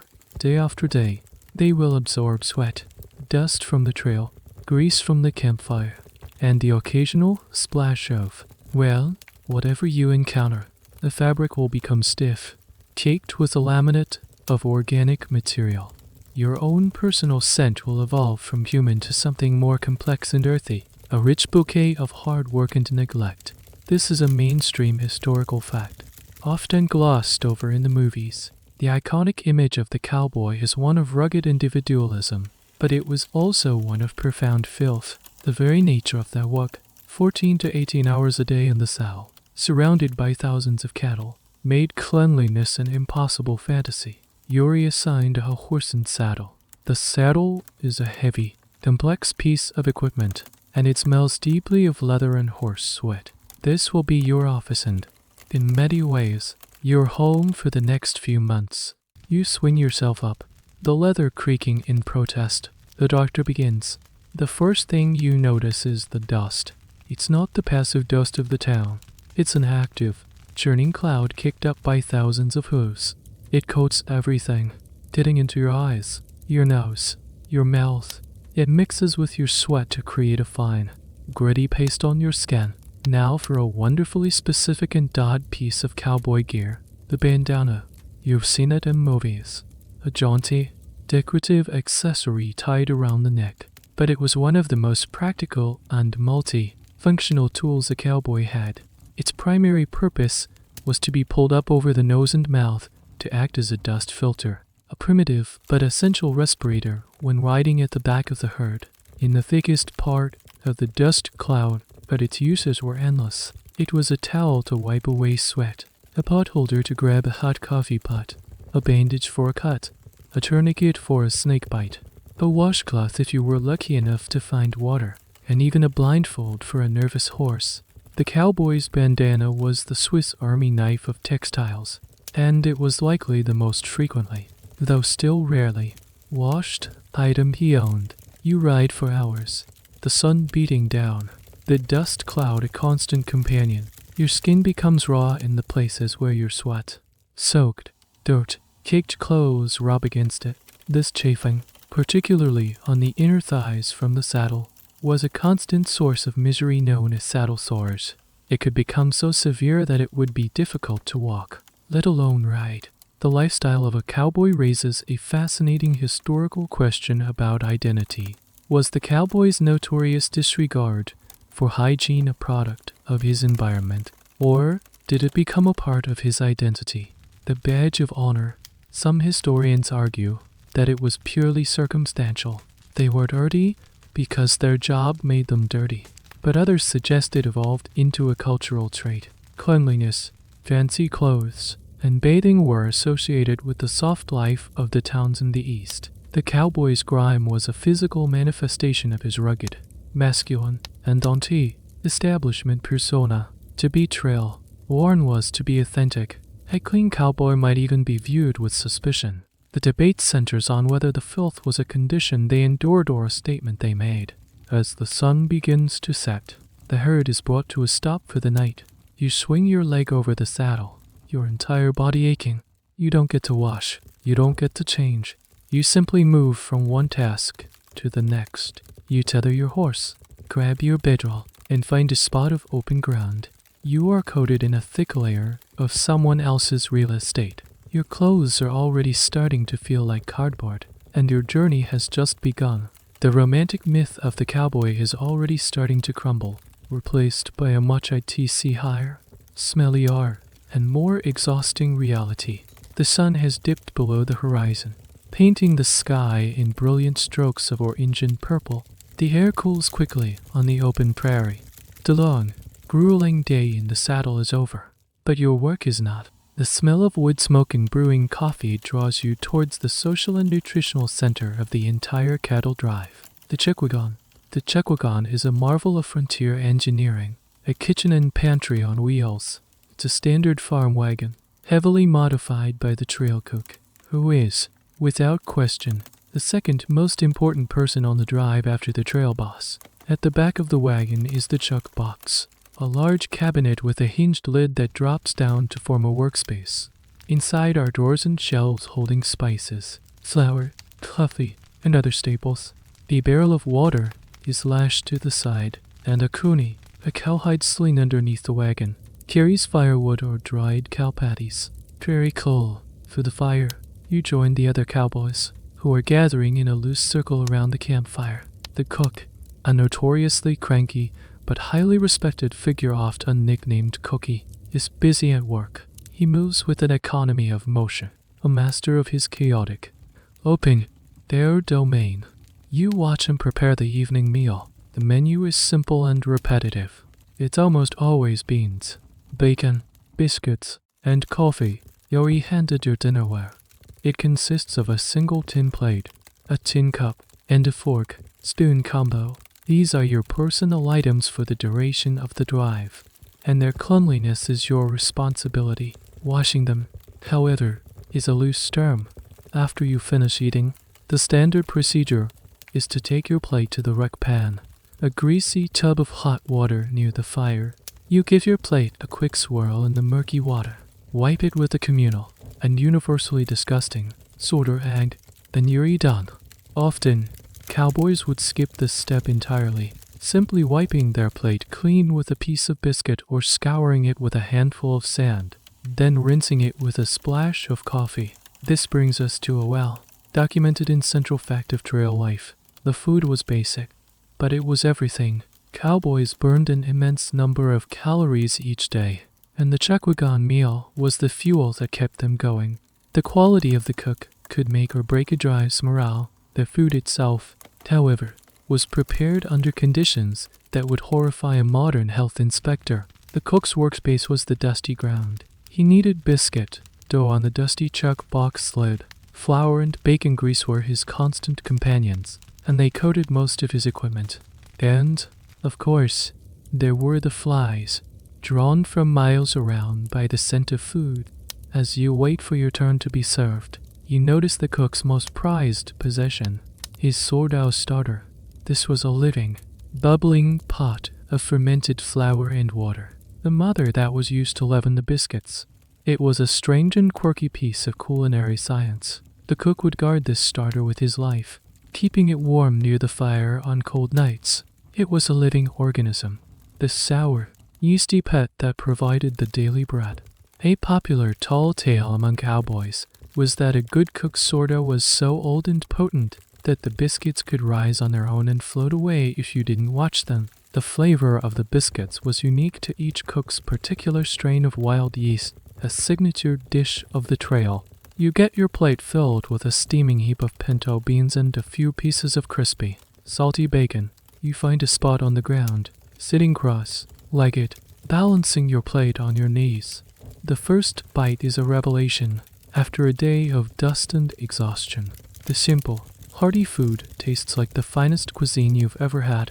You eat quickly, hunched over your plate to shield it from blowing dust. The coffee is boiled, black, and strong enough to dissolve a horseshoe. It's gritty with grounds, a style sometimes called cowboy coffee, but it's hot and caffeinated, and that's all that matters. The scene around the campfire is the iconic image of cowboy life, but the reality of it raises a historical question that food and social historians debate. Was the trail diet a source of strength or a long-term health disaster? On one hand, it was calorie-dense and kept the men working. The reliance on beans provided protein and fiber. On the other hand, It was incredibly monotonous and almost completely devoid of essential vitamins, particularly vitamin C. The lack of fresh fruits and vegetables meant that scurvy was a real, if intermittent, threat on longer drives. Cowboys often suffered from a host of digestive ailments, from constipation to a painful condition they called the trots. Diarrhea, a direct result of the greasy, unbalanced diet and the questionable hygiene of its preparation. Was it a pragmatic diet of survival, or a slow path to malnutrition? The answer is likely both. You finish your meal, scrape your plate with your fork, and give it a cursory wipe. You don't even bother with the wreck pan tonight. You're too tired. You drop the plate and cup into your war bag, a sack for personal items, ready for tomorrow. You are full, but you are not clean. The grease from the bacon is on your fingers and your mustache, where it will likely stay until it's ground away by tomorrow's dust. You've had your fill at the mobile kitchen nightmare, and it was the best meal of your life. The beans and bacon sit heavy in your stomach. The campfire has dwindled to glowing embers, and the other cowboys are unrolling their bed rolls, preparing for a few precious hours of sleep before their turn at night watch. The immense, star-filled prairie sky stretches out above you, silent and vast. But amidst this majestic scenery, a familiar, mundane, and urgent need arises. You need to use the restroom. Out here, there is no leaning shack with a crescent moon on the door. There is no designated spot, no communal pit. The washroom is the entire state of Texas, or Kansas, or whichever piece of vast, empty land you happen to be crossing. The concept of a toilet is a distant memory of civilization. Your only facility is the boundless and entirely public prairie. This is a fundamental, if rarely discussed, aspect of life on a cattle drive. Privacy was a non-existent commodity. You were in constant view of at least a dozen other men and several thousand cattle. The act of relieving oneself had to be done with a certain matter of fact practicality that bordered on performance art. The official term for the toilet area was the sinks, but this was a loose designation for anywhere that isn't right next to the campfire. You stand up and walk away from the chuckwagon and the sleeping men, heading out into the darkness. The goal is to walk far enough away to afford yourself a modicum of olfactory privacy from the camp, but not so far that you trip into a ravine or startle a rattlesnake. Every step in the dark is a small gamble. The ground is unseen and uneven. You kick a loose rock. You nearly step in a cow patty, a hazard that is impossible to avoid entirely. You find a suitable spot, perhaps near a only clump of sagebrush that offers the faintest illusion of a screen. And here, you must perform the cowboy squat. There is no seat, no support. It is a pure test of balance and thigh strength. You must do this while remaining vigilant. The prairie at night is not empty. Coyotes howl in the distance. The rustle in the grass nearby could be the wind, or it could be something with fangs. It is perhaps the most vulnerable position a human can be in, and you are doing it in the middle of a wilderness that is, at best, indifferent to your existence. This is where you learn a very specific and quirky piece of trail etiquette. There was an unwritten rule. You never, ever relieve yourself upstream or upwind from the camp. This was a cardinal sin. The camp's water barrel was filled from the nearest creek or river, and contaminating the water supply was a grave offense that could get you fired, or at least turn you the permanent enmity of the cook. Likewise, positioning yourself upwind was a sure way to make yourself deeply unpopular with your fellow cowboys. These rules weren't about hygiene in a medical sense. They were about basic, practical courtesy in a world with no other rules. Once the deed is done, the question of paperwork arises, as you learn it in town. Toilet paper is a modern luxury. Out here, the options are even more limited. Smooth stones, broad leaves, if you can find any, or a handful of grass are the tools of the trade. The corncob, a staple of the farmstead privy, is not available on the open range. This was simply an accepted, scratchy reality of the job. The lack of any sanitation facilities whatsoever creates a historical question that environmental and medical historians consider. What was the cumulative biological impact of these cattle drives? A single doctor consisted of a dozen or more men and 2,000 to 3,000 cattle, moving slowly across the landscape for months. They were, in essence, a mobile, temporary city, and they left a trail of waste, animal and human. In their wake, the rivers and streams they crossed were undoubtedly contaminated. How did this affect the ecosystems they passed through? And how did it affect the health of the cowboys themselves? Constant, low, level exposure to fecal bacteria from the cattle and from each other was unavoidable. It's a major reason why dysentery, which they called the scours, was a constant, debilitating problem on the trail. Some historians argue that the cowboys, much like the settlers, developed a kind of herd immunity to the common pathogens they encountered, while others maintained that they were perpetually in a state of compromised health, a condition they simply accepted as normal. You make your way back towards the faint glow of the campfire, feeling a strange mix of relief and profound uncivilization. You have successfully used the world's largest, most poorly lit, and most hazardous bathroom. You've left your small, biodegradable mark on the vast American landscape, just as thousands of cowboys and millions of cattle did before and after you. You slide into your bedroll, trying not to think about what you might have stepped in on your journey back. The prairie is a place of grand vistas and epic struggles, but it is also a place where the most basic acts of human existence are stripped down to their raw, unsanitary essentials. You're a few weeks into the drive. The novelty has worn off, replaced by a monotonous rhythm of riding, eating, and sleeping. The dust is a permanent part of you, a second skin. The aches in your muscles are a constant companion, but a new, more intimate torment has begun. You're starting to itch, not the occasional flea bite, but a persistent, maddening itch, concentrated along the seams of your clothing. You try to ignore it at first, but it's impossible. During the long, hot afternoons in the saddle, the itching becomes a low-grade torture. At night, you lie in your bedroll, trying not to scratch, but the urge is overwhelming. One evening, by the dim light of the campfire, you decide to investigate. You pull off your shirt and look closely at the thick inner seam running along the side, and you see them. Tiny, pale, almost translucent insects, the size of a sesame seed, nestled in the fabric, and clustered along the thread are even tinier white specks. They're eggs. You have made the acquaintance of Pediculus humanus, the body louse. You have officially got some squirrels. This is not a sign of personal failure. It's a rite of passage. It was an almost universal affliction among soldiers, prisoners, and, of course, cowboys. Anyone who wore the same clothes for weeks or months on end was bound to cultivate a thriving population. As you learn it back in the Saudi, these lice don't live on the body. They live in the clothes. This is a key, mainstream biological fact that made them perfectly adapted to the cowboy lifestyle. Your clothes, stiff with sweat and grime, became their apartment building. They would venture out onto your skin for a blood meal, then retreat to the relative safety of a trouser seemed to digest, mate, and lay their eggs, or nits. A single female louse could lay several eggs a day, so a small infestation could become a teeming metropolis in a matter of weeks. The other cowboys notice your frantic scratching. There's no sympathy, only a shared understanding. An old timer might grumble, "Got a case of the graybacks. Kid, graybacks, cooties, pants rabbits." The nicknames were numerous, a testament to how common the problem was. Now you must learn the art of reading your shirt. This was the delicate term for delicizing your clothes.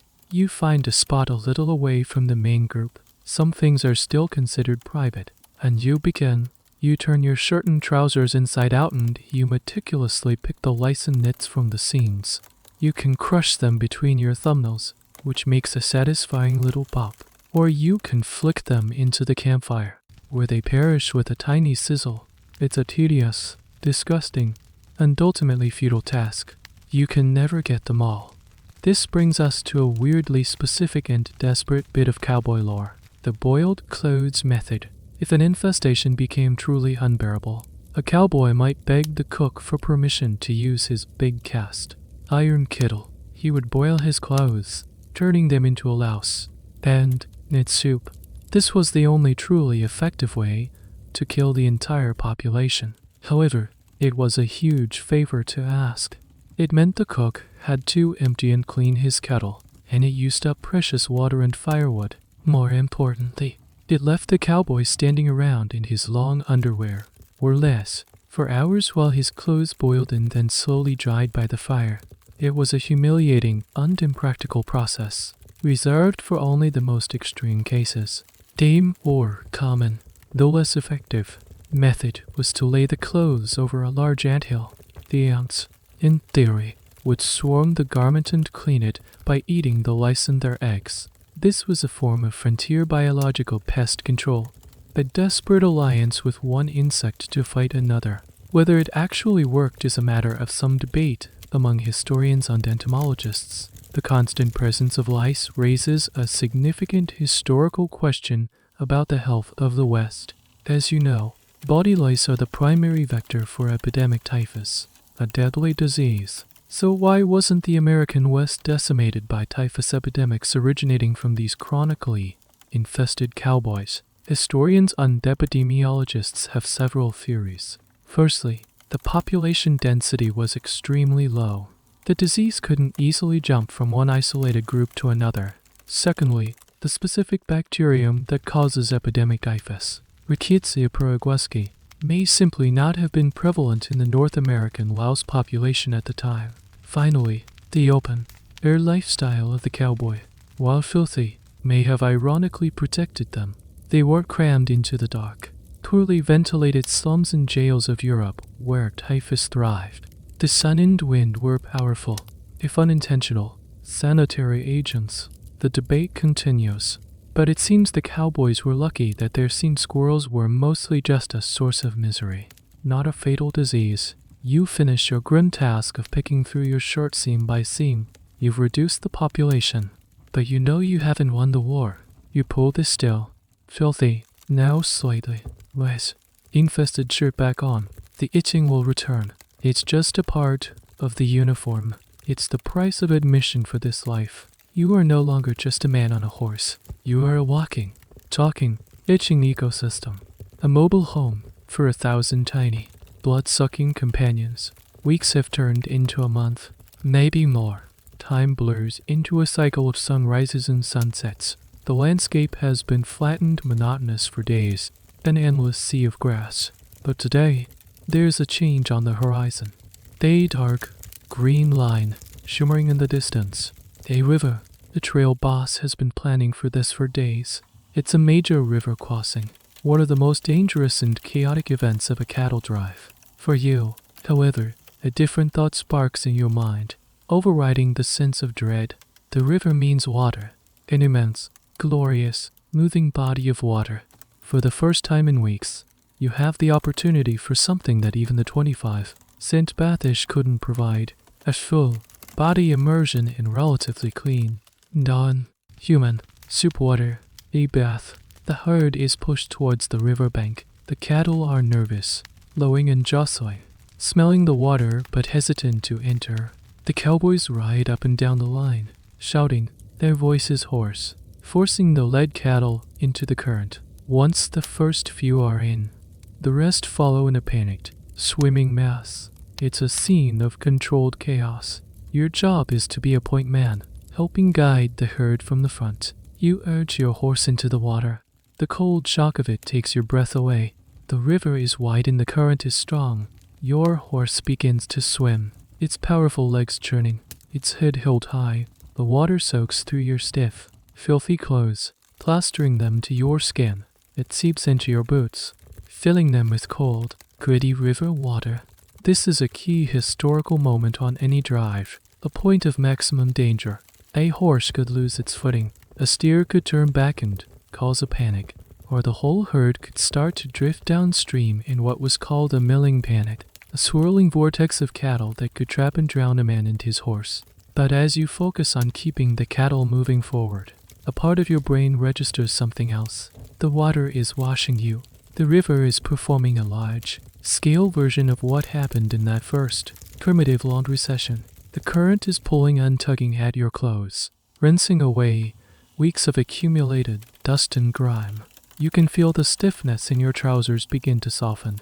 You reach down and run a hand over your sleeve, and a cloud of brown dissolves into the water around you. It's a baptism of filth. Once you and the first part of the herd are safely on the other side, you have a few moments of respite while the rest of the cattle cross. You swing down from your horse. You are soaked to the bone.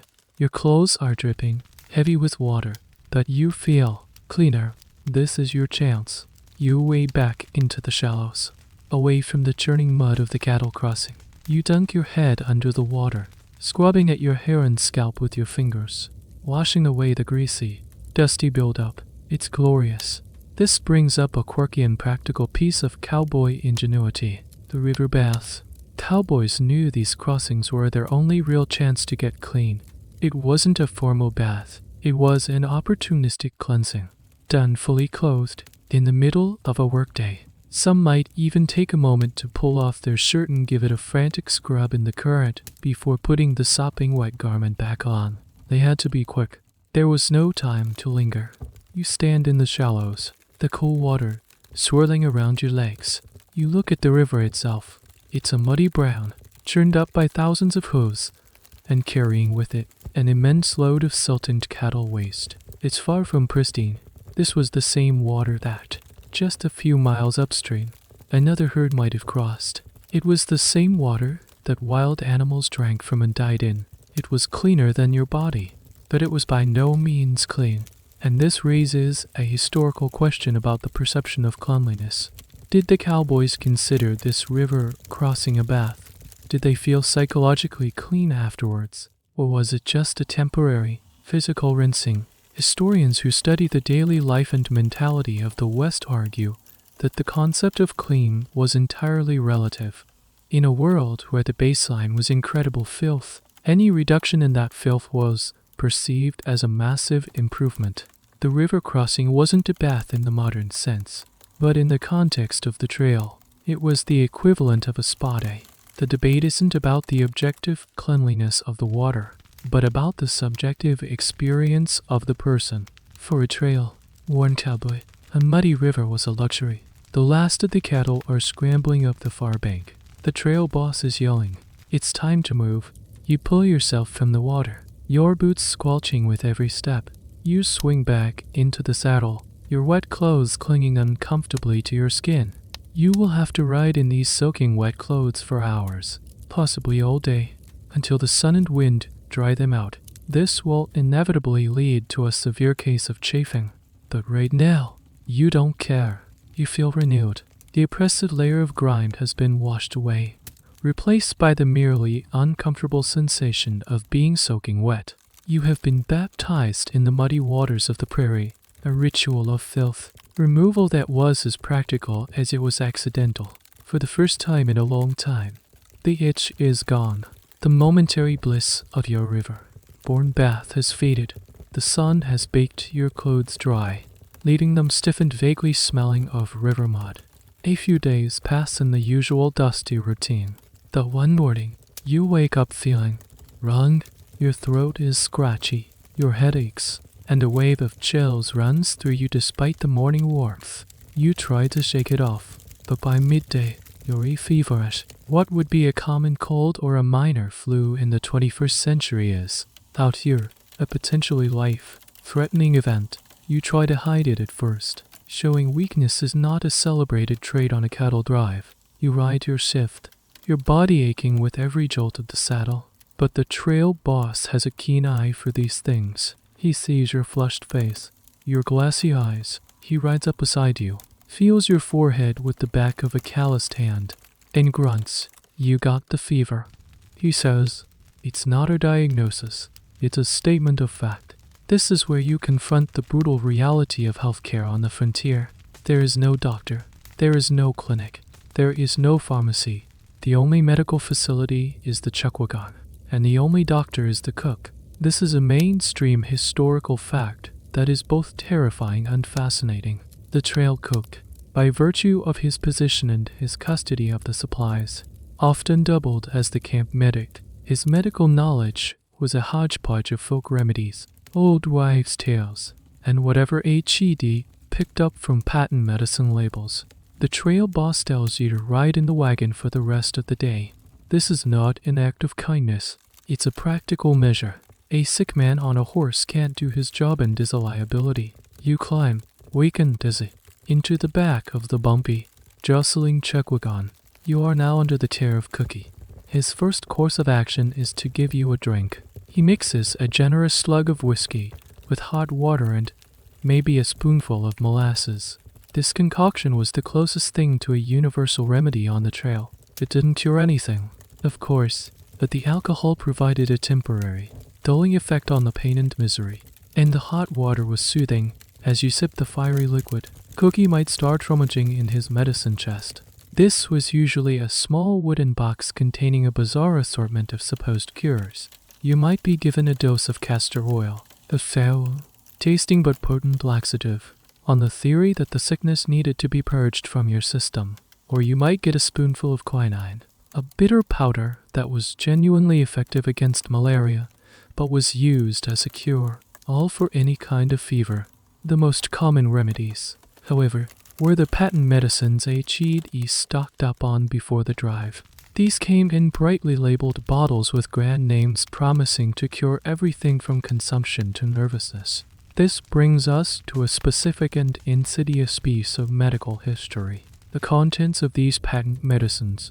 They were almost universally fraudulent and often dangerous. Their primary active ingredients were alcohol, opium, in the form of laudanum or morphine, and sometimes cocaine or cannabis. They worked by making the patient feel better, that is, by making them drunk or high. A swig of a popular soothing syrup could quiet a cough because it was loaded with morphine. A tonic could give you a burst of energy because it was packed with cocaine and alcohol.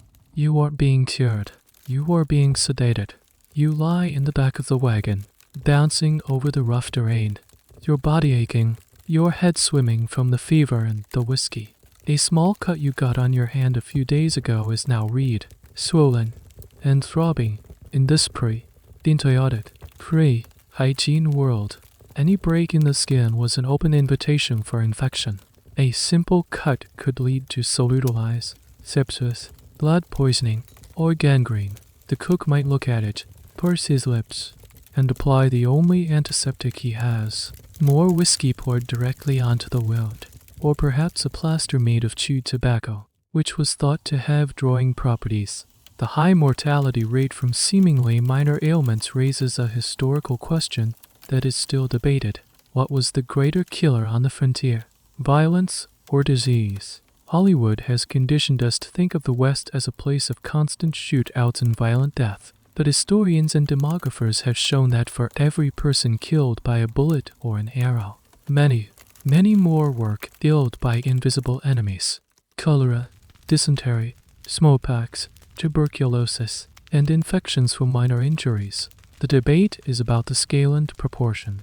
Was the romanticized violence a statistical blip compared to the mundane, silent lethality of germs? The evidence overwhelmingly suggests that the biggest threat you faced wasn't a gunslinger. It was the bacteria on the rim of a shared cup or in the dirt of a small, untended wound. Night falls. You are shivering uncontrollably in your bedroll. The other cowboys keep a respectful distance. Sickness was feared, and a sick man was isolated by a mixture of caution and folk belief. Your survival now depends not on medicine, but on the strength of your own immune system. You are in a battle, then you are entirely on your own, lost in a fever dream somewhere on the vast, uncaring prairie. Your fever breaks after a couple of days of misery in the back of the chuckwagon. You survived the common ailment, but as you're slowly regaining your strength, another cowboy, a young kid named Billy, takes a bad fall when his horse stumbles in a prairie dog town. You hear a sharp crack and a scream of pain. The other men rush to his side. His leg is twisted at a sickening angle. It's a compound fracture, with the sharp, white end of a bone poking through the bloodied fabric of his trousers. This is no longer a job for Cookie's whiskey and patent medicines. This is a surgical emergency. The trail boss makes a grim decision. The doctor can't stop, but they can't leave the kid to die. The nearest town with anything resembling a doctor is a hard 2-day ride away. You and the trail boss are tasked with taking Billy there in a makeshift Dravo is dragged behind a horse. After a grueling journey, you arrive in a small, dusty settlement, not much different from the one you first saw weeks ago. You ask for the doctor. A local points you to a small clapboard building with a faded sign. Dr. Voive, Elias Thorne, physician-surgeon. You carry the now semi-conscious, feverish Billy inside. The clinic is a single, cluttered room. It smells of stale pipe smoke, carbolic acid, and something faintly metallic and unpleasant. Glass-fronted cabinets display the terrifying array of polished metal tools. Saws, probes, forceps, and knives of various shapes and sizes. A leather-covered operating table, stained with the dark ghosts of past procedures, sits in the center of the room. Dr. Thorne himself is an old man with a tremor in his hands and whiskey on his breath. He examines the boy's leg with a detached, professional air. He confirms the obvious. The leg is shattered and badly infected. Amputation, he declares, is the only option. This was the grim, but standard, solution for most severe limb injuries in the 19th century. This is a mainstream historical fact. Before antibiotics and advanced orthopedic surgery, a compound fracture was often a death sentence. The risk of gangrene and systemic infection was so high that removing the limb was seen as the most conservative and life-saving option. The preparation for the surgery is horrificously simple. The doctor rolls up his sleeves. He does not scrub his hands. He might give them a cursory rinse in a basin of water.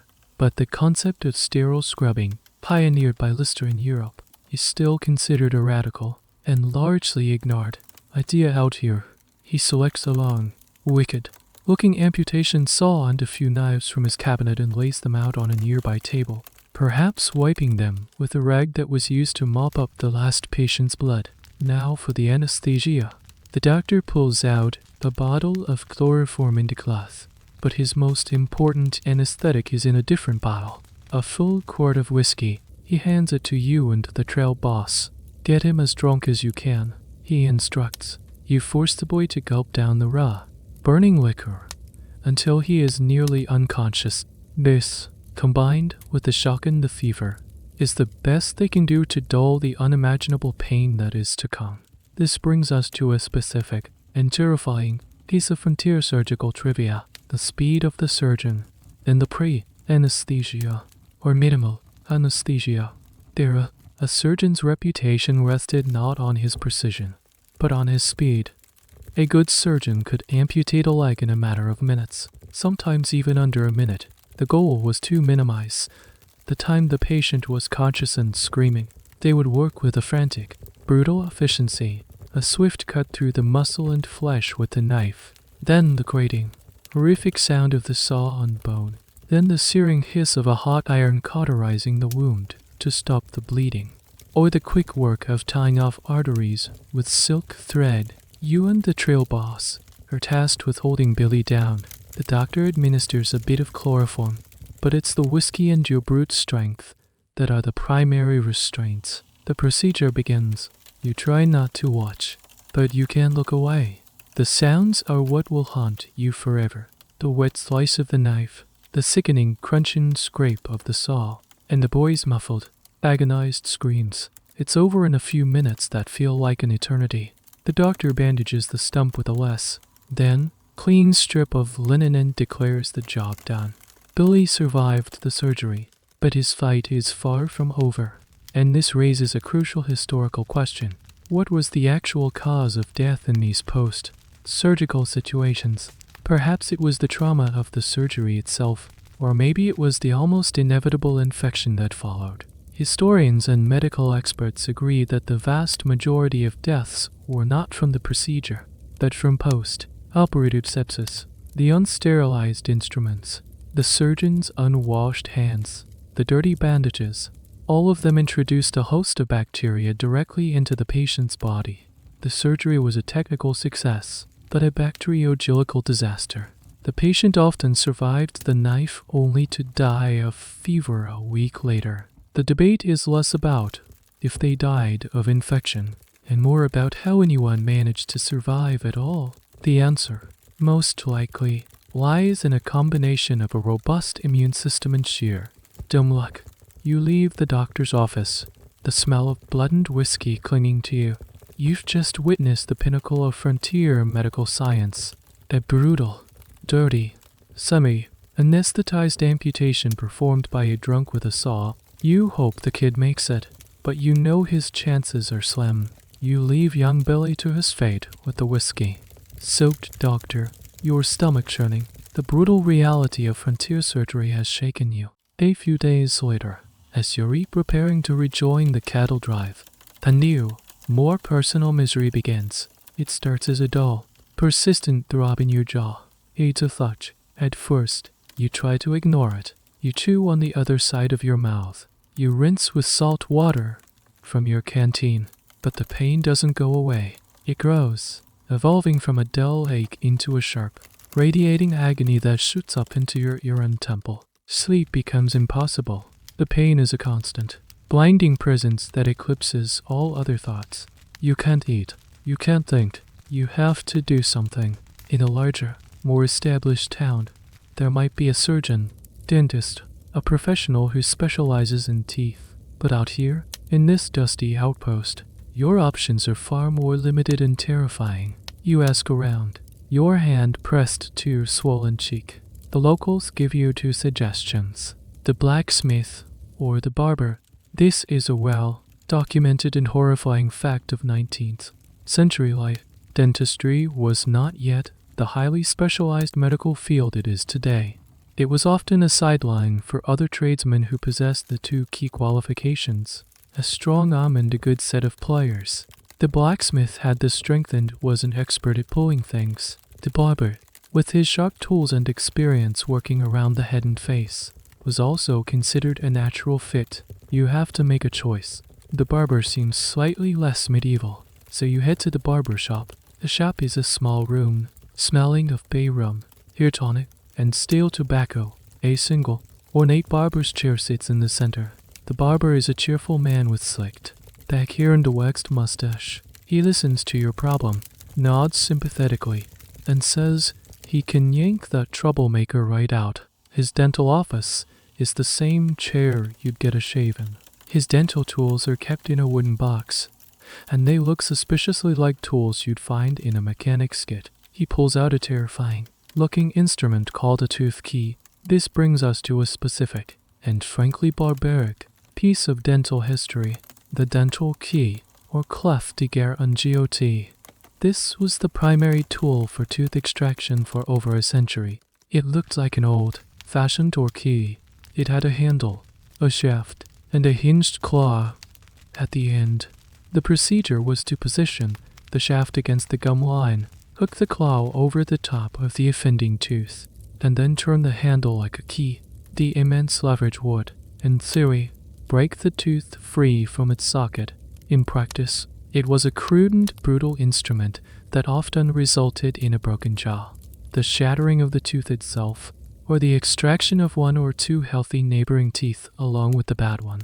The barber offers you a shot of whiskey for the pain. You accept it gratefully, gulping down the fiery liquid. It doesn't numb the pain, but it numbs your fear. Slightly. There is no anesthetic. Your only anesthetic is courage. You sit in the chair, your heart pounding, and open your mouth. The barber peers inside, prodding the sore tooth with a dirty finger. Yup, she's a goner, he declares with grim satisfaction. He takes the tooth key. He tells you to grip the arms of the chair. You brace yourself. The cold, metallic taste of the tool fills your mouth. He positions the claw, and you feel an immense, crushing pressure on your tooth and jaw. Then he begins to turn. The pain is indescribable. It's not a sharp pain, but a deep, grinding, tearing sensation. You hear a sickening crack, and a wave of agony and nausea washes over you. Your vision goes white. The barber grunts with effort, gives one final, violent twist, and pulls. He holds up the tool. Dangling from the claw is your tooth, or at least most of it. Its long, bloody roots exposed. He has a look of triumph on his face. Your mouth is filled with the hot, metallic taste of blood. The pain is still immense, but the sharp, localized throb is gone, replaced by a raw, gaping wound. He gives you a rag to spit the blood into and advises you to rinse with more whiskey. The procedure is over. This whole horrifying experience raises a historical question that dental historians and anthropologists ponder.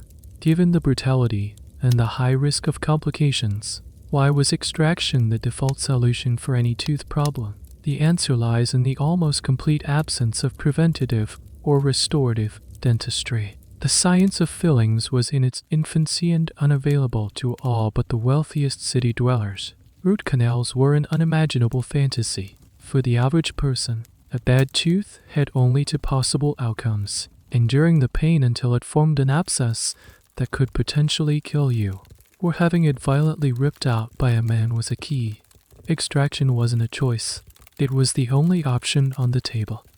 The debate isn't why they extracted teeth, but rather how people psychologically coped with the knowledge that this was the inevitable fate of any aching molar. You pay the barber a few bits for his service. You walk out of the shop, dizzy, bleeding, and in a state of shock. You've survived frontier dentistry, but the open socket in your gum is a gaping invitation for infection. Just like with Billy's amputation, the procedure itself is only half the battle. The real fight against the invisible enemies in the air and water has just begun. You survived the barber, dentist, and the raw, throbbing hole in your gum is a constant, miserable reminder of the experience. The pain has subsided from agonizing to merely terrible. You wander back to the general store, seeking something, anything, to dull the ache and help you sleep. You're not looking for a doctor's prescription. You're looking for a miracle in a bottle. And the general store has an entire shelf dedicated to them. You stand before the patent medicine display. It's a colorful, chaotic collection of bottles in all shapes and sizes, bearing labels with bold, dramatic fonts and even bolder claims. Dr. Ive, Kilmer's Swamp, Root Kidney, Liver Bladder Cure, Wadiati, Pinkham's Vegetable Compound for all female weaknesses, Carter's Little Liver Pills, and, most famously, Payne's Celery Compound, which claimed to cure everything from nervousness and neuralgia to rheumatism and sleep slumps. This is your introduction to the golden age of patent medicine, a completely unregulated, wildly profitable, and profoundly dangerous industry. This is a mainstream historical fact. For much of the 19th century, anyone could mix together a concoction, slap a fancy label on it, and sell it to the public as a cure for almost any ailment. There was no FDA, no requirement to list ingredients, and no need to prove that the product actually worked. You pick up a bottle of Mrs. Winslow's soothing syrup. The label has a calming picture of a mother and child and promises to be a perfect regulator of the bowels and to provide relief in all cases of dysentery. It was marketed primarily to mothers for their teething, colicky babies.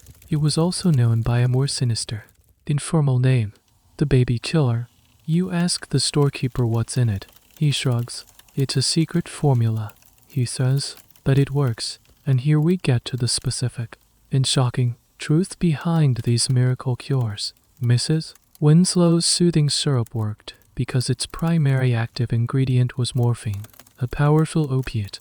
8 teaspoons of the syrup contained enough morphine to quiet a fussy baby, often permanently, by causing respiratory depression. A large dose for an adult, like yourself, would certainly dull your toothache and help you sleep. It would also give you a powerful morphine high and set you on the path to addiction. This wasn't an anomaly. It was the business model. You look at another bottle, a tonic promising to restore vigor and vitality. You read the fine print, which boasts of its unique formulation. That formulation was almost always the same. A massive amount of alcohol and often a dose of cocaine. Some of the most popular tonics of the era had a higher alcohol content than whiskey. They were, in essence, socially acceptable cocktails disguised as medicine. sold even in dry counties where the sale of liquor was prohibited. The temperance movement, which fought against the evils of alcohol, had a major blind spot when it came to these medicines, and many a teetotaling grandmother had a secret dependence on her daily nerve tonic. You see, a bottle of Ayer's cherry pectoral, a popular cough syrup. Its secret ingredient for suppressing coughs was heroin, which was marketed by the Bayer Company in the late 1890s as a non-addictive alternative to morphine. The very names we associate with hard drugs today were, in the 19th century, common, over the counter-medicinal ingredients. The sheer prevalence and popularity of these dangerous concoctions raise a fascinating historical question. Were the creators of these patent medicines cynical fraudsters who knew they were selling poison, or did some of them genuinely believe in their products? The answer is complex. Undoubtedly, many were pure charlatans, brilliant marketers who preyed on the desperation of the sick. They knew that a high dose of alcohol and opium would make people feel better temporarily, ensuring repeat business. However, some historians argue that a few of the creators, steeped in the folk medicine traditions of the time, might have actually believed in their bizarre herbal formulas. They might have seen the alcohol and opiates not as the primary agents, but as necessary preservatives or vehicles for the real medicine in the mixture. The debate centers on the line between cynical deception and self-delusion. Was it a world of villains, or a world of fools in the people they preyed upon? You decide to buy a small bottle of a laudanum-based painkiller. Laudanum is a tincture of opium, meaning it's raw opium dissolved in alcohol. The 1-2 punch of narcotics. The storekeeper sells it to you as easily as he would sell a pound of nails. No questions asked. Back in your room, you take a small dose as instructed. Day warm. Pleasant numbness begins to spread through your body. The throbbing in your jaw fades into a distant, unimportant hum. The anxieties and miseries of your frontier life melt away into a soft, hazy fog. You feel good. You feel dangerously good. You now understand the appeal. In a world of constant pain, hardship, and misery, with no access to real medicine, these bottles offered a cheap, accessible, and effective escape. They didn't cure the underlying disease, but they cured the symptom that mattered most, suffering. You lie back on your bed, the empty socket in your jaw forgotten, drifting on a warm, chemical cloud. You have found a cure, not for your tooth, but for your consciousness. And you can see how easily a person could get lost in that fog forever. The laudanum has helped you forget your dental trauma, but a new and far more terrifying threat is on the horizon. It arrives not with a bang, but with a rumor. A wagon train, a few weeks ahead of yours on the trail, has been devastated. People are getting sick. A violent, fast, moving illness that turns a healthy person into a corpse in less than a day. They're calling it Blue Death. You know it by its proper name, cholera. Suddenly, the daily discomforts of dirt and grime seem trivial. The entire atmosphere of the trail camp changes. The usual rough camaraderie is replaced by a tense, fearful silence. Every cough, every complaint of a stomachache is now viewed with suspicion and terror. The trail boss pushes the herd harder, hoping to outrun the invisible enemy that travels with the water and the flies. But you can't outrun it. One evening, a cowboy stumbles away from the campfire, clutching his stomach. H.E.S. seized by violent, uncontrollable diarrhea. This isn't the familiar, inconvenient trots. This is something else entirely. It's profuse and watery, and soon he begins to vomit uncontrollably as well. This is the classic, horrifying signature of cholera, a mainstream historical fact that defined 19th century epidemics. The disease is caused by the bacterium Vibrio cholerae, typically ingested through contaminated water or food. The bacterium causes the small intestine to start secreting massive amounts of fluid, leading to catastrophic dehydration.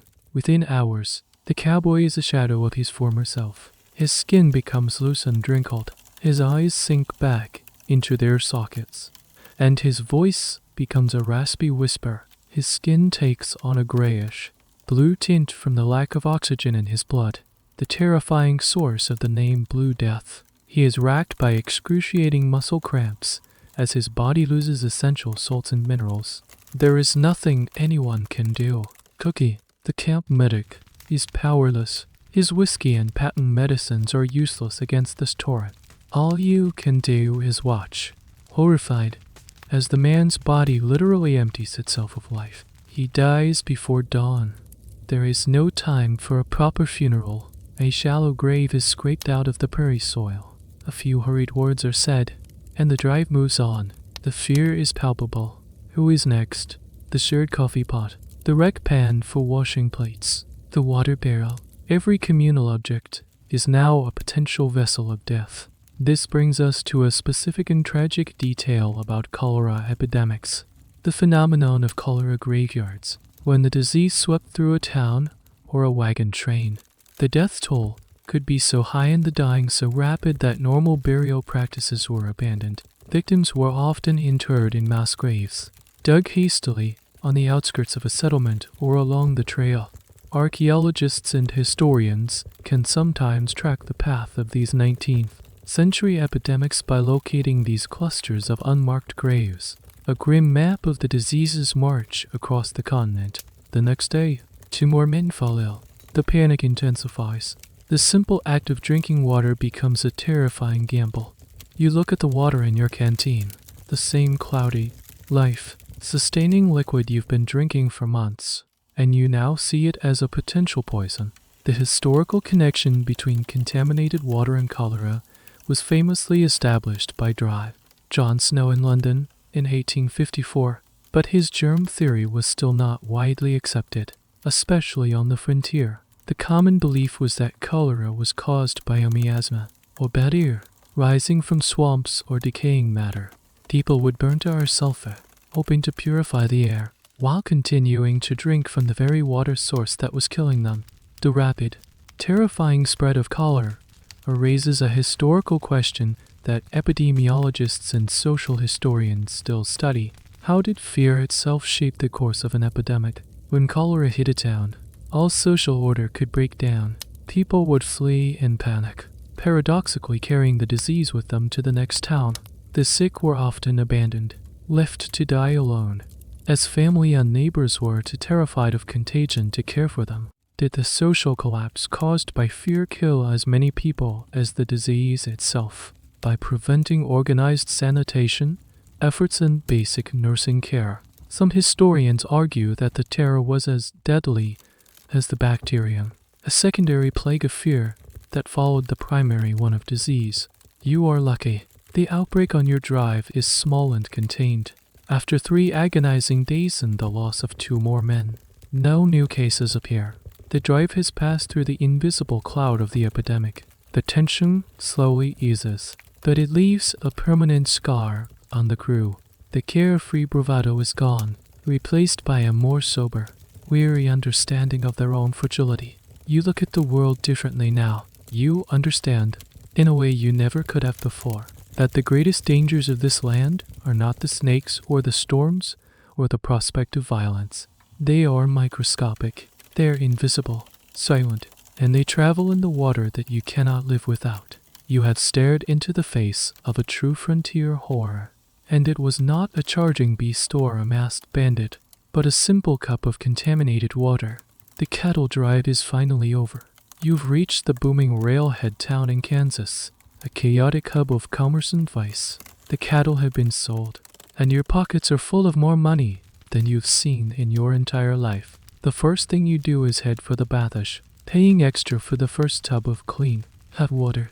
The second is to buy a brand new set of clothes, top to bottom. The third is to burn the stiff, foul, louse, infested garments you've worn for the last 3 months in a small, satisfying fire behind your boarding house. You feel reborn.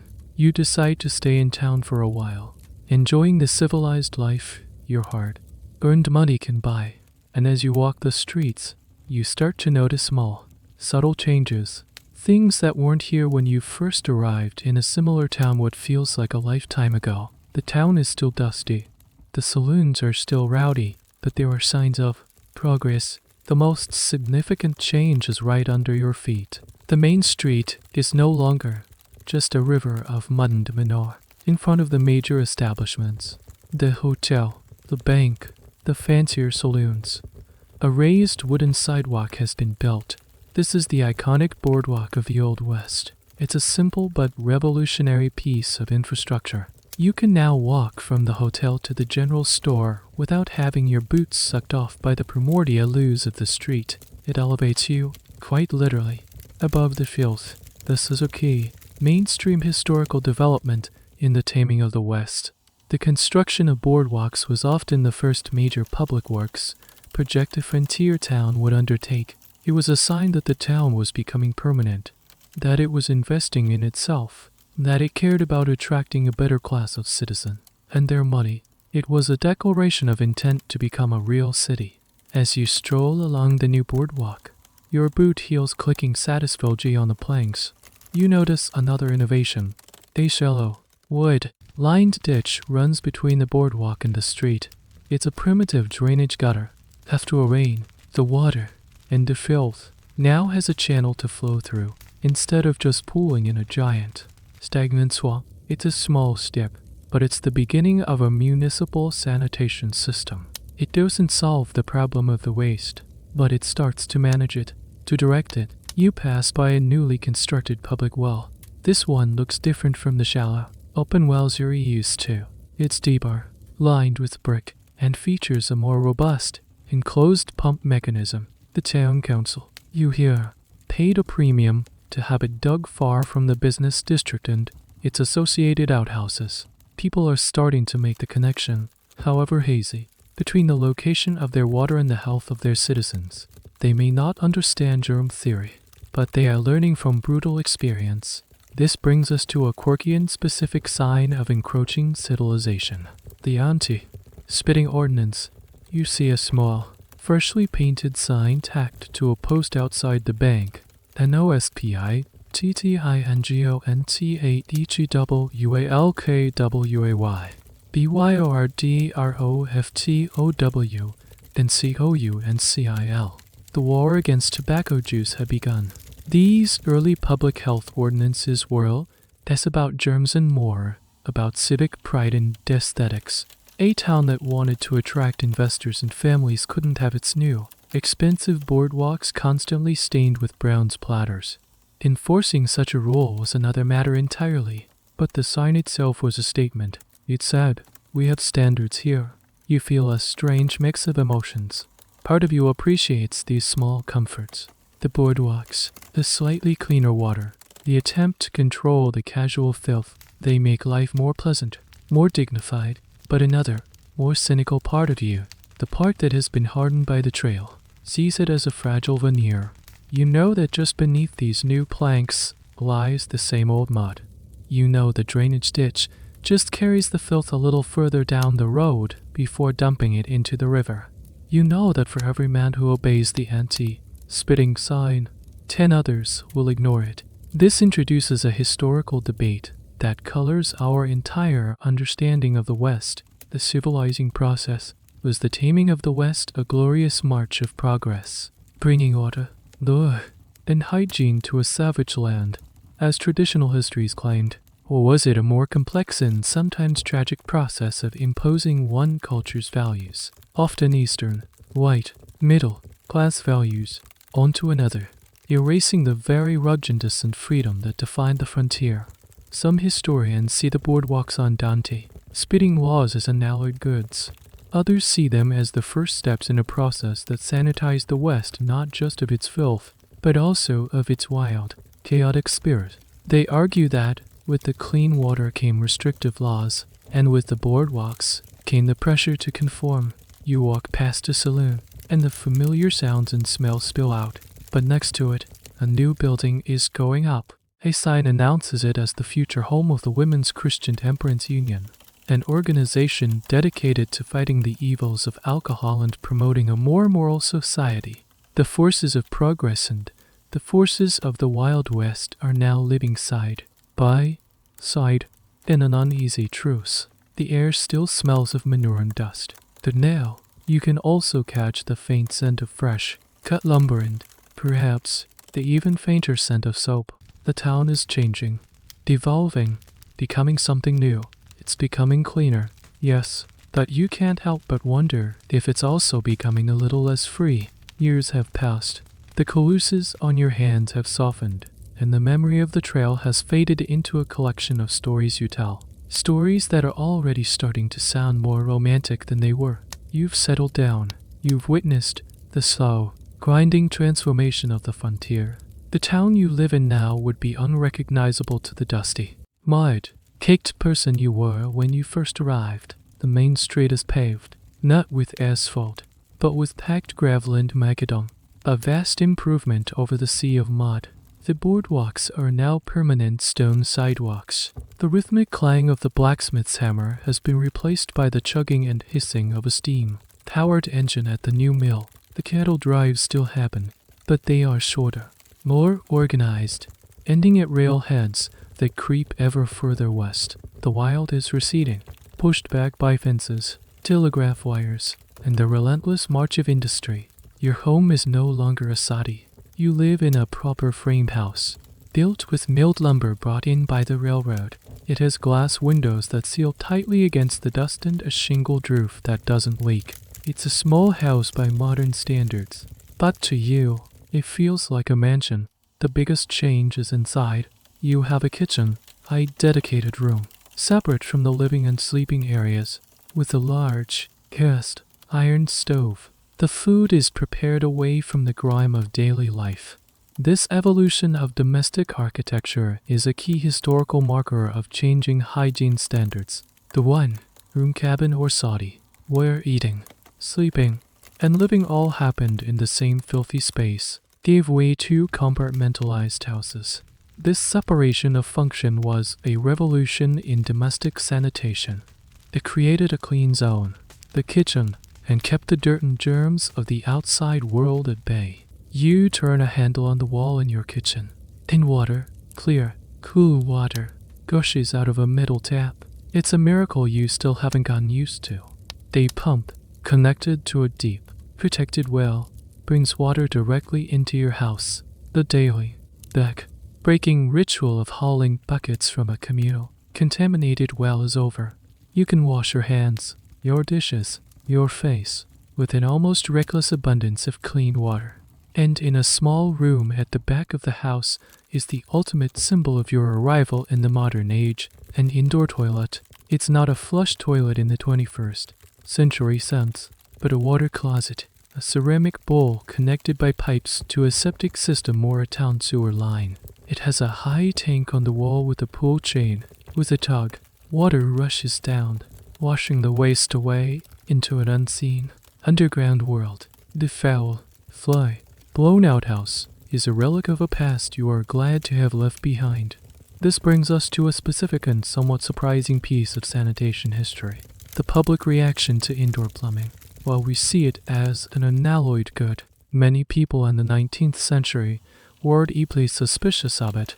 They feared that sewer gas, a mysterious and foul, smelling miasma from the sewer lines, would seep back into their homes through the pipes, causing disease. This fear led to the invention of the the curved pipe you still see under sinks today, which was designed to hold a plug of water that would block the dreaded gases. The adoption of indoor plumbing wasn't just a technological shift, it was a major cultural one, requiring people to overcome deep-seated fears about bringing the filth of the sewer inside their homes. You look at yourself in a clear, uncracked mirror. Your teeth are incomplete, a constellation of gaps left by the barber, dentist in the ravages of time.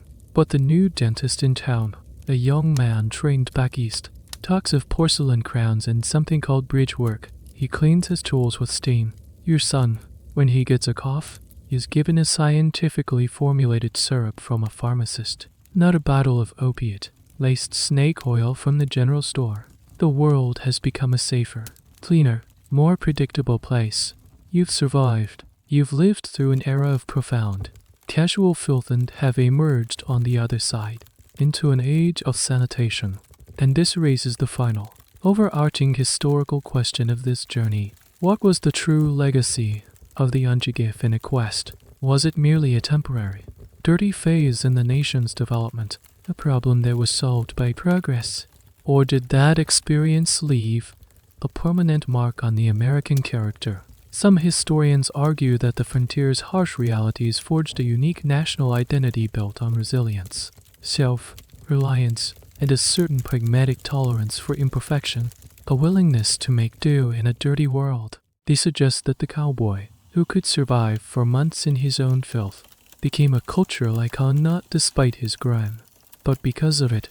He represented a romantic freedom from the stifling, sanitized constraints of modern life. You look out your clean glass window at the orderly street. The romance of the trail seems appealing from this distance. The freedom, the open sky, the camaraderie. But you don't miss the taste of dusty beans, the nightly itch of seam squirrels, or the terror of a cholera outbreak. You've seen both worlds. You understand that the heroic, rugged myth of the West, the one that will be printed in dime novels and splashed across movie screens, is a story told by people who have the luxury of a hot bath and a clean bed. It's a story that conveniently leaves out the smell. You survived the filth, and in doing so, you earned the right to live in a world where you can finally, truly, forget about it. The memories of that time now feel like a dream, hazy and distant. The sharp edges of hardship have been worn smooth by the passing years. The feeling of the gritty dust in your throat, the constant, low, level ache of exhaustion, the maddening itch of lice in the seams of your sweat, stiffened clothes, they are all ghosts now, phantoms that flicker at the edge of your consciousness as you drift towards sleep. You can almost feel the rough wool of the bedroll under your cheek, the cold night air on your face, and see the impossible canopy of stars, and met by city lights, stretching from one horizon to the other. The taste of bitter, boiled coffee and smoky beans lingers on your tongue, a communion with a younger, harder version of yourself. The world was so much bigger then, so much quieter, yet filled with 1,000 tiny, dangerous sounds. The rustle of a snake in the grass, the distant howl of a coyote, the low groan of a sick companion in the dark. You were safe now, in your clean, quiet room, a world away from that beautiful, terrible, filthy past. But as sleep finally wraps its soft blanket around you, a part of you is still out there, under that vast and indifferent sky, forever riding through the dust,